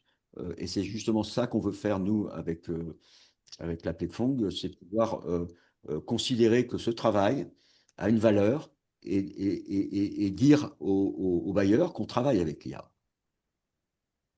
Et qu'elles le reconnaissent, mais voilà. Et donc ça va être l'enjeu parce que bah du coup, avant donc là, il restera Mamadou Thiam et Fatima Diop. Voilà, c'est les deux prochaines questions. Et en attendant, je réponds aussi à une question qui va rejoindre votre intervention à Toulaye. C'est est-ce que comment on peut faire pour que le bailleur ne sache pas qu'on a utilisé l'IA dans la rédaction d'une réponse à un appel à projet? Très bonne question, mais j'ai envie de dire, est-ce que c'est encore la question? Là, avec ce qu'on est en train de démarrer, le but, c'est justement, il faut pas qu'on se cache, en vrai. Voilà, c'est ça qui est dangereux. Je sais pas comment je peux vous dire ça. C'est quand on se cache qu'on se blesse et qu'il y a personne pour nous aider. L'idée, c'est qu'on puisse commencer cette discussion, de dire que voilà, nous, on en a besoin. Il y a une vraie utilité pour nous, les ONG, d'avoir ces outils aujourd'hui, parce que ça nous permettra de mieux travailler, de mieux absorber, la pression contextuelle qu'il y a aujourd'hui, voilà, d'améliorer notre qualité de travail. Mais par contre, si on l'utilise, on va aussi se définir des normes, on va aussi se définir des usages, voilà, qui vont nous permettre, en gros, de dire derrière au bailleur, bon, nous, maintenant, en tant qu'ONG, on sait que ces outils-là sont utiles. On s'est débrouillé pour qu'on puisse les créer. On s'est entendu tous ensemble pour fixer une norme sectorielle là-dessus. Il y a des cas et des usages qu'on ne tolère pas. Et si jamais vous détectez qu'il y a problème sur les normes et les usages qu'on a fait, nous-mêmes, on va sanctionner.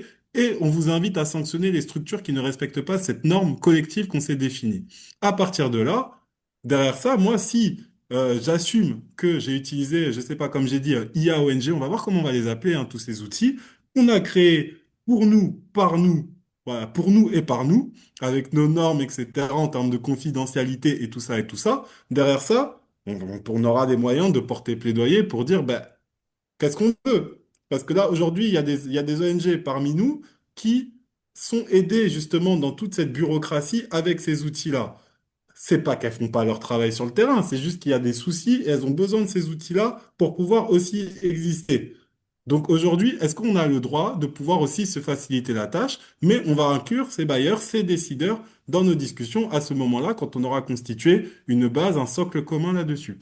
Voilà. Pour moi, De toute l'enjeu manière, n'est plus de se de toute cacher. Il faut manière, qu'on arrête de se cacher là-dessus. de toute manière, Sinon, on va pas avancer. les bailleurs eux-mêmes utilisent l'IA. Ok. Donc, ils ne peuvent pas nous interdire d'utiliser l'IA. C'est pas possible. Si on Voilà. l'utilise sérieusement, ce n'est pas possible. Bon, j'ai un point de vue plus direct que Hervé, hein, qui est plus institutionnel, mais quand même, c'est mon point de vue. Voilà. Donc, Mamadou Thiam, allez-y.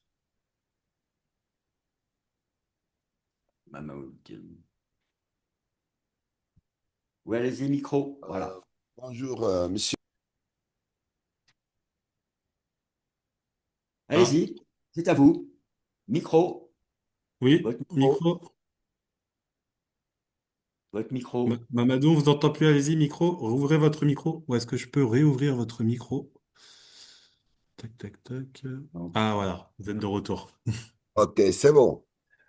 Oui, Donc, Allez. je disais merci beaucoup, Monsieur Rabé, pour l'invitation à à ce masterclass qui véritablement nous ouvre, qui ouvre bien les yeux. Et donc, nous, du Conga, nous travaillons avec beaucoup d'organisations non gouvernementales au Sénégal. Mais souvent, moi, la remarque que j'ai fait, c'est qu'il y a des questions qui sont souvent posées sur la légalité et également aussi la crédibilité de nos organisations. Donc, raison pour laquelle il y a beaucoup de gens qui aujourd'hui hésitent à utiliser l'IA pour faire des requêtes ou bien même dans le cadre des tâches quotidiennes de leur ONG. Maintenant, est-ce que, comme vous le dites comme vous l'avez dit tout à l'heure, il est temps qu'on essaie d'avoir nos propres outils, etc. Mais est-ce que, du point de vue éthique et réglementaire, aujourd'hui, le Congad ne pourrait pas travailler avec la PFONG pour voir comment avoir un cadre éthique et réglementaire pour l'utilisation de l'IA pour les ONG? Merci. alors ben, la réponse, pour moi, il y a pas, voilà, la réponse est déjà là, hein. Donc dans l'idée là, on lance ça. Maintenant, on va faire ce travail de rapprochement avec les fêtières, hein, voilà, sur la base de cette première masterclass et de l'intérêt qui a été démontré. Mais de toute façon, on n'est pas, voilà, on est sur une régulation sectorielle. Donc ça veut dire que toutes les fêtières d'ONG vont être invitées voilà, à contribuer. On va devoir faire ça ensemble pour qu'on ait l'usage le plus démocratique possible et là, les normes, on va dire, d'usage les plus démocratiques possibles appliquées à l'ensemble des ONG au Sénégal. Donc, voilà, que du côté du Conga, ne vous inquiétez pas, je vais vous contacter très bientôt pour qu'on puisse voir comment on décline cette suite ensemble. Voilà. Je sais pas si je vous ai Ok, répondu, Mamadou. ok, merci beaucoup, merci beaucoup. Super. Je Ok. laisse les autres. Merci. Ok. Du coup, ta job. Allez-y. Oui, Micro. allez-y. Bonjour. Euh, Bonjour. Tout d'abord, je tenais à vous remercier pour cette présentation. Ça nous a permis en gros de comprendre comment on doit utiliser l'intelligence artificielle. Moi, je m'appelle Fatimata Diop, je suis diplômée en gouvernance territoriale et développement local. Je ne travaille pas dans des ONG, je viens de terminer ma licence et je m'intéresse aux projets de développement. Ma question est la suivante. Avec l'intégration de l'intelligence artificielle, est-ce qu'il y a un risque pour que l'IA réduise la main-d'œuvre humaine, notamment dans les tâches administratives ou de gestion de projet? C'était ma question. Merci. Oui, moi je Euh, dirais, en première réponse, je dirais évidemment oui et non. C'est-à-dire que on est quand même plus dans une logique de professionnalisation, on va dire, de l'activité, plutôt que dans une logique de remplacement. Je dirais que plus les projets seront professionnels, plus les gens auront ces compétences d'utiliser l'IA pour se professionnaliser. En fait, pour mobiliser leur savoir, à eux, en tant que chef de projet, par exemple, lui, il a un savoir, c'est pas une personne qui ne fait que faire, elle a un savoir, et donc elle va mettre ce savoir dans l'IA, son savoir va devenir plus puissant, elle va être plus professionnelle. Et donc, je pense qu'il y a quand même une logique de professionnalisation du secteur, on va dire, et c'est une opportunité. L'IA, pour moi, qui travaille dans ce domaine, c'est un endroit où on va se poser les bonnes questions. Donc on va réellement monter en compétences. Et donc, je trouve que, et ensuite, et normalement, bah, si on est plus professionnel, on a plus de projets, il y a plus de personnes qui bossent derrière, etc. Donc voilà, c'est oui et non. Il est évident qu'il y a plein de gens qui vont, ceux qui, malheureusement, il va y avoir je pense, sur les prochaines années, un gap qui va apparaître entre ceux qui l'utilisent et ceux qui l'utilisent pas. Donc ça, c'est un problème d'inclusivité qui est réel. Euh, voilà. Et, et comme j'ai pu vous le répéter, Fatimata, ça n'enlèvera jamais Voilà. l'expertise. C'est-à-dire que c'est un outil qui vous aide à aller plus vite. Mais par contre, je sais pas comment je pourrais vous dire ça. Par exemple, si vous devez aller à un endroit, vous avez plusieurs moyens. Vous avez vos pieds, vous pouvez marcher pour y aller, et Oui. vous pouvez avoir une voiture. Mais si Mhm. je vous offre une voiture mais que vous n'avez pas le permis, vous allez jamais arriver là où vous devez aller. Par contre, Oui. si vous savez vous servir de la voiture, vous allez aller plus vite que celui qui va à pied. Vous voyez? Mais par contre, Oui. seul vous saurez où vous devez aller. Voilà. Mhm. Donc ça, cette expertise humaine, c'est vers où je dois aller? Qu'est-ce que je veux? Voilà. Et ça, c'est vous qui allez le définir au sein de vos structures. Voilà. Et ça, une intelligence artificielle pourra jamais réfléchir plus vite que vous sur ça. Ah, c'est Maintenant, c'est des une outils question de qui vont vous désir, faire hein. gagner du temps. C'est surtout une question de désir. C'est-à-dire que c'est vous c'est le désir de faire quelque chose qui vous enjoint de travailler avec l'IA. Donc, D'accord. tant qu'il y a le désir, je dirais, il y a pas de souci. Donc, si je comprends bien, c'est l'humain qui reste le moteur, mais Bien quand sûr. même peut utiliser l'intelligence artificielle pour continuer dans ses tâches administratives et tout. Voilà, c'est ça. D'accord. Ouais. Merci. Ok, merci à vous. Iba, Marfaille,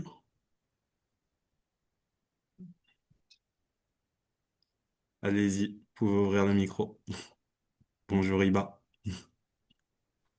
En même temps, Parfait. Oui, nickel. merci, bonjour Hervé, bonjour tout le monde.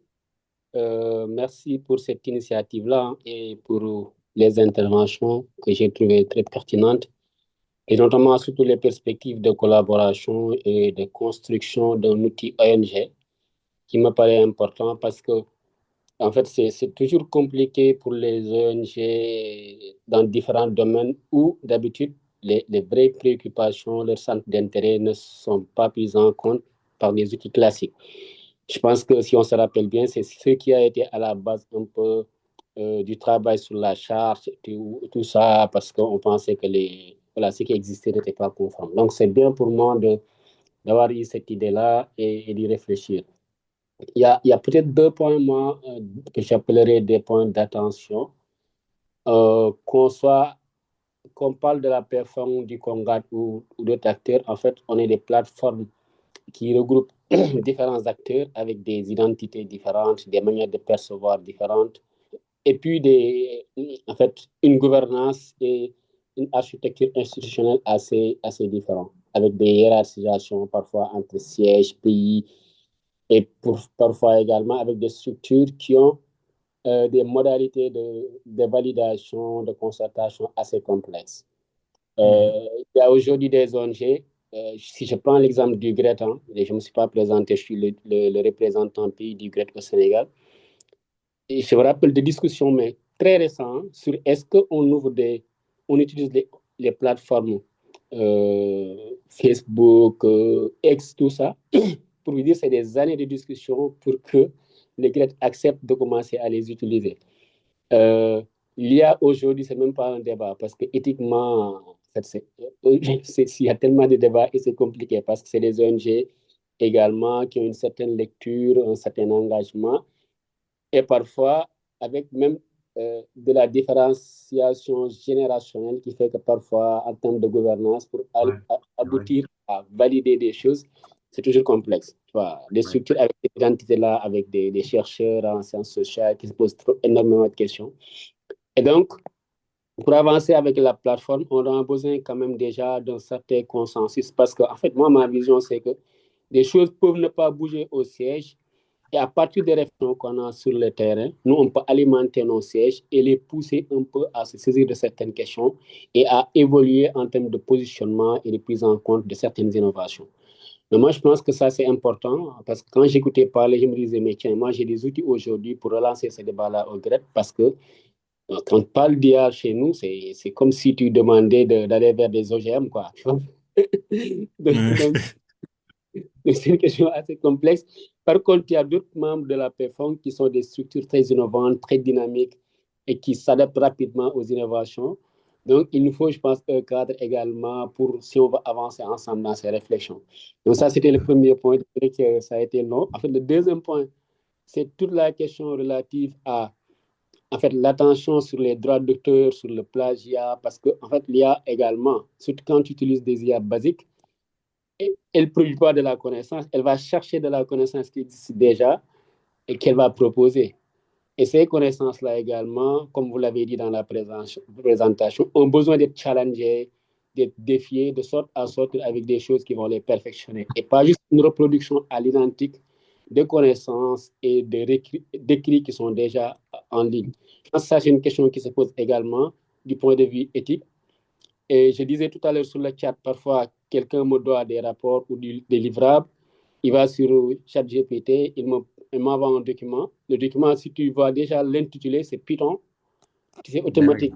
C'est un document IA. Quand tu vas vers un détecteur IA, tu mets le document, tu lui demandes, il te dit que c'est à 90% généré par IA, alors que la personne te l'envoie en te disant que c'est moi qui l'ai fait. Et donc voilà, je pense qu'il y a des questions également à creuser. Et je suis très d'accord sur l'avis de dire, assumons que nous utilisons l'IA, assumons que nous nous sommes donné, ou nous allons donner une charte d'usage et d'utilisation de l'IA en y intégrant nos valeurs, nos identités. Je pense que ça nous permet de sortir de ces difficultés-là. Désolé d'avoir arrêté l'intervention, Hervé. C'est tout à fait clair. IBA, c'est une très bonne position, je trouve. Après, du point de vue, même du point de vue, alors là je sors un tout petit peu, mais je vais en perdre beaucoup, mais du point de vue technique, aujourd'hui on utilise des IA, là Perplexity c'est une IA américaine, ChatGPT c'est pareil, voilà. Il y a des IA maintenant, ce qu'on appelle open source, c'est-à-dire des IA qui permettent de localiser l'IA. C'est-à-dire vous prenez ces IA, comme par exemple l'IA européenne, la Mistral, ou Llama, qui est l'IA de Facebook. Vous prenez ces environnements-là et vous pouvez créer des IA africaines, sénégalaises, dédiées à ce qu'on veut faire, avec, je veux dire, inscrire dans la technologie les chartes éthiques. Voilà, donc ça va être aussi un enjeu, c'est un enjeu technique, alors qu'il nous dépasse un peu. Nous, moi, en tout cas, nous, chez Polaris Tech, on travaille sur ce sujet. C'est-à-dire qu'il faut vraiment, à terme, bosser, nourrir ces IA, amener les imaginaires, amener les contenus, amener les lois, voilà, pour qu'elles fonctionnent à la sénégalaise. Hein, parce que voilà, c'est ça, une IA africaine, c'est ça. C'est une IA qu'on va nous-mêmes, là on est tous responsables de ce secteur des ONG. Voilà, si on amène déjà le secteur des ONG et qu'on crée une IA, une IA qui sera à nous, c'est-à-dire une IA sénégalaise, elle sera créée à partir de l'open source, voilà, il y a un enjeu technique, je veux dire, C'est technologique. ça. Alors, Et, c'est un peu, et pour voilà. compléter Au aussi niveau préféré, voilà. ce que dit Jean, voilà, parce que tu dis dans la localisation aussi de l'IA, l'idée, ça va être aussi que ça puisse être multilingue. Bien Voilà. sûr, C'est-à-dire c'est essentiel. qu'aujourd'hui, voilà, quand je parlais de ces acteurs de terrain qui ont peut-être du mal avec de l'admin, etc., il faudra aussi qu'on puisse intégrer, du coup, entre guillemets, la fonction vocale et qu'ils puissent comprendre le Wolof. Quitte à ce que derrière, ils nous fournissent un document en français et donc la personne qui parle Wolof devra le faire relire par quelqu'un en français. Enfin, c'est des articulations aussi, voilà. Mais c'est pour ça qu'il faut se dire, il faut assumer. Parce que assumer nous permet d'étaler tous nos problèmes et de les régler. Voilà. Et ça nous pose aussi, voilà. Et donc, au-delà même des questions d'encadrement, de tout ça. Ah, Jean, tu es revenu parmi nous en vidéo. C'est des D'accord. questions qui te font réfléchir.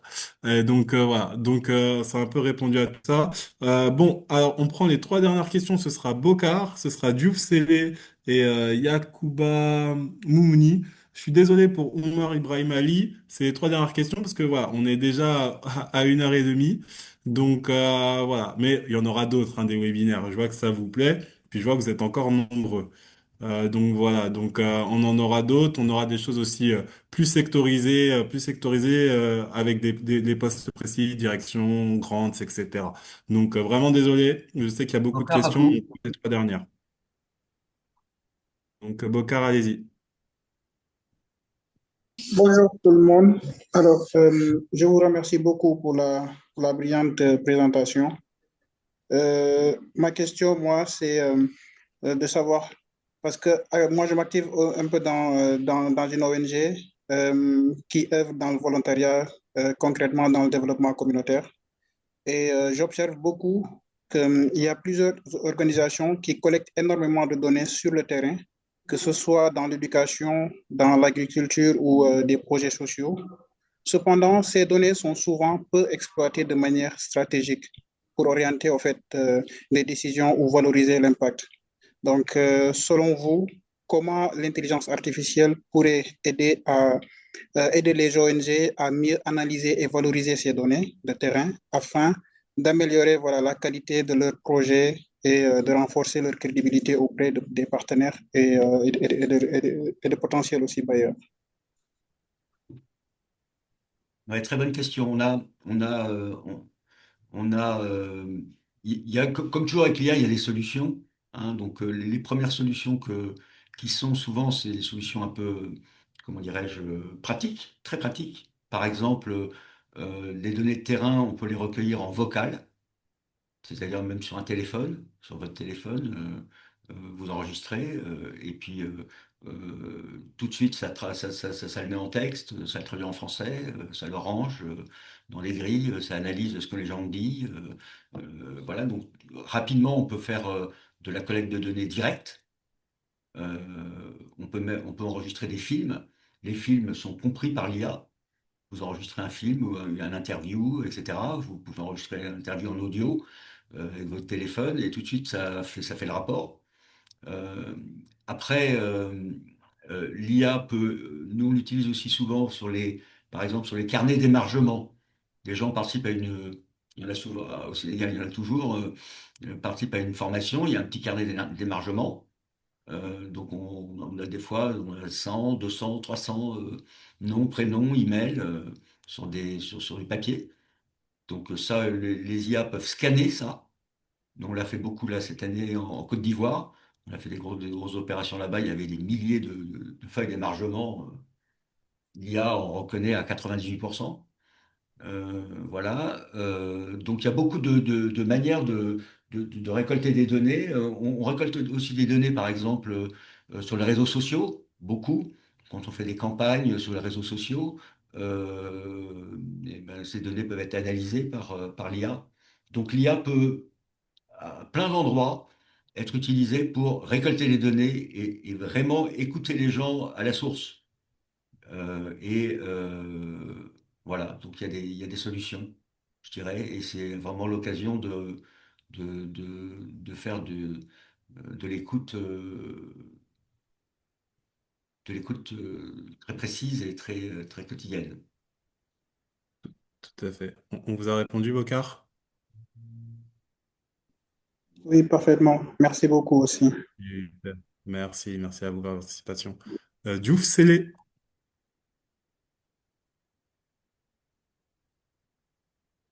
Diouf Sélé, c'est à vous.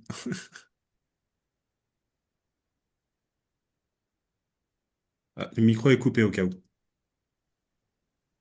Voilà.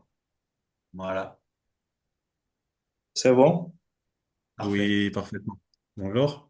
Bonjour à tous. Moi, c'est Diouf. Je suis le président d'une association qui s'appelle Agir pour l'environnement et l'amélioration du cadre de vie, qui est un peu basée à Rufisque, région de Dakar.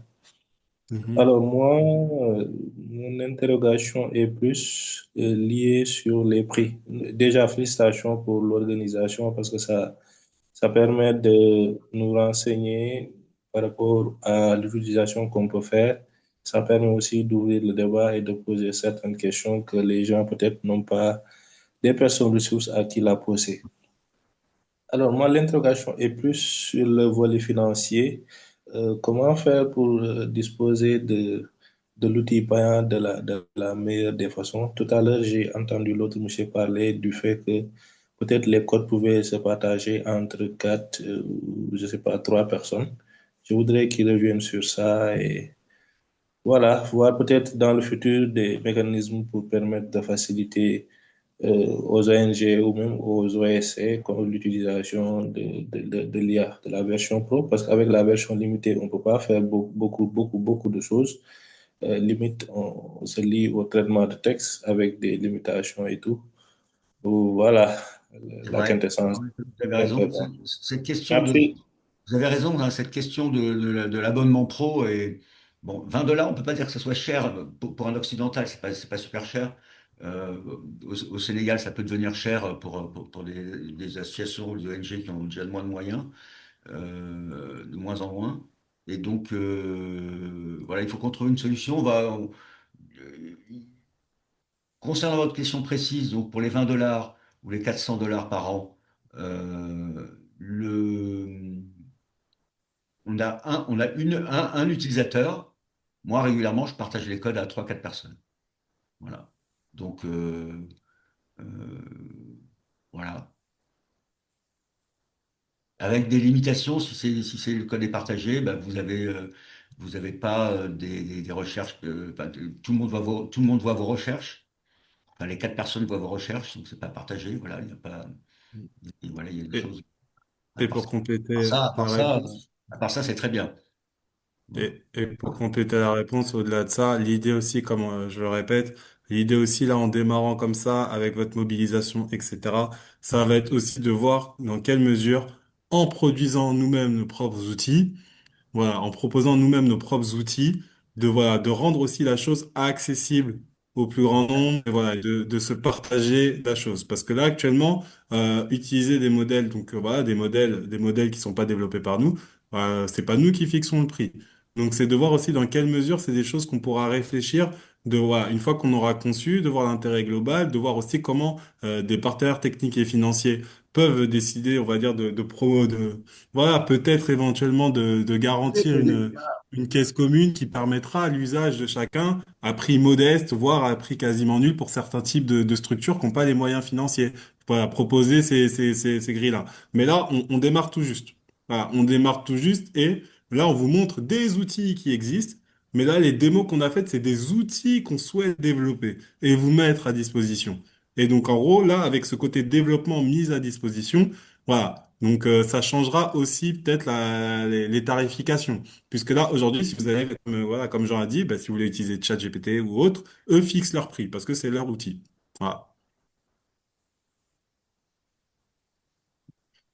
C'est bon pour vous, Merci. Monsieur Diouf? Euh, Oui, oui, merci. Nickel.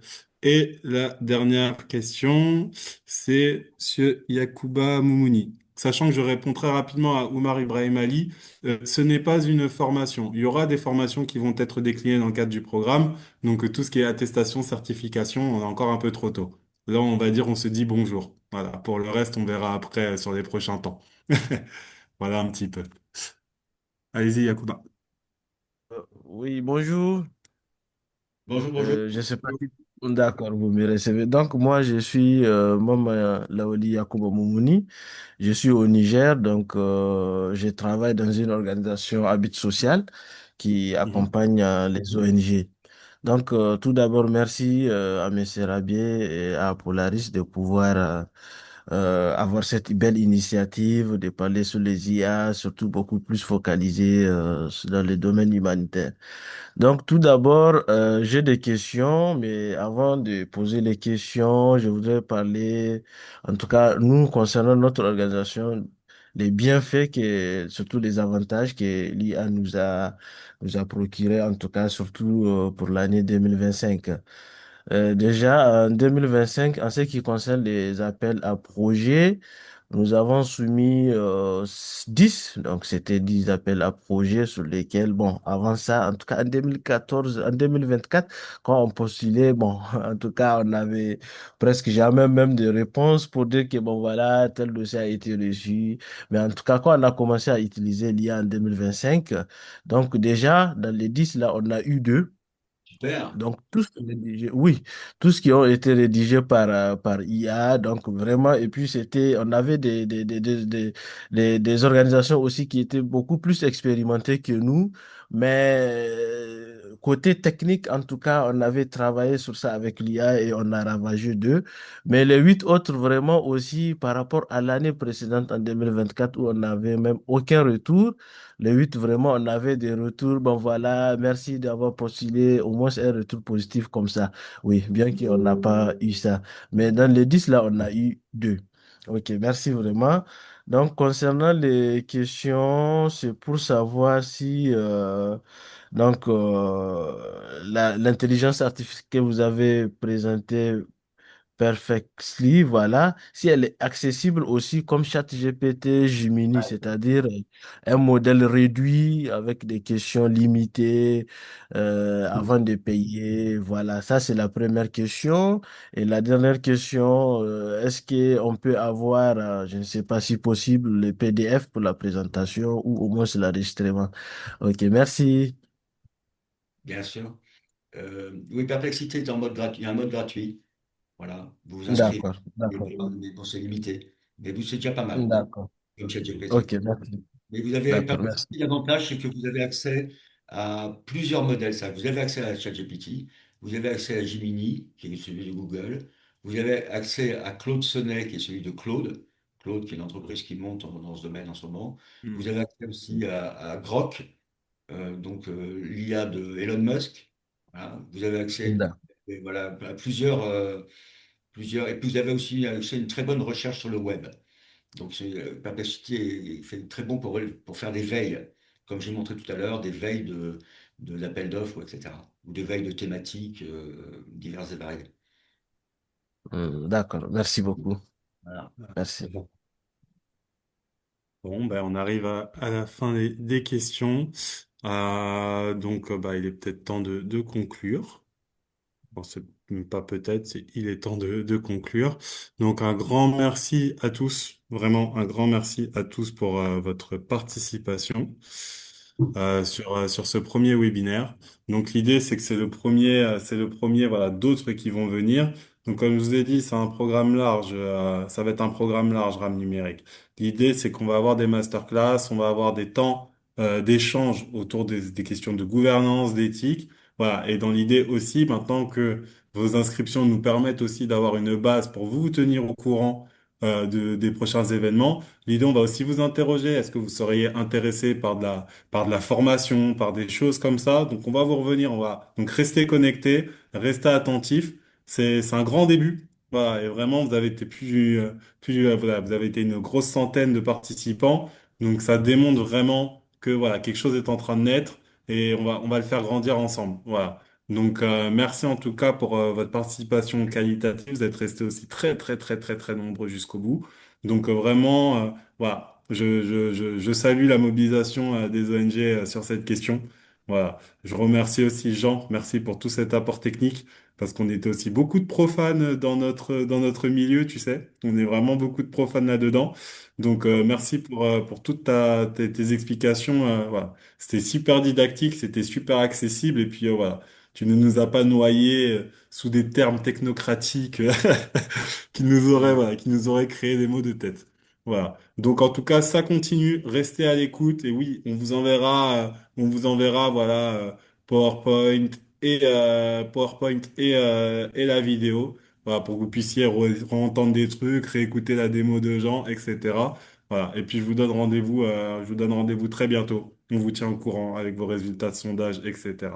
Voilà. Et puis Merci à nous, derrière tous. ça aussi, on va faire notre travail. Oui, après, je te passe la parole, Jean, parce que sinon, ça va durer des heures. Merci à tous. C'est un bon moment. J'espère que les démos vous ont plu. C'est en fait un travail, vous avez vu, assez créatif au fond, hein. C'est-à-dire que vous prenez vos problèmes, vous essayez de les expliquer, de les spécifier, et assez rapidement, on peut avoir des résultats de très bonne qualité. Donc, j'espère vous revoir bientôt autour de tous ces sujets. Bientôt. À bientôt. Bye bye tout le monde.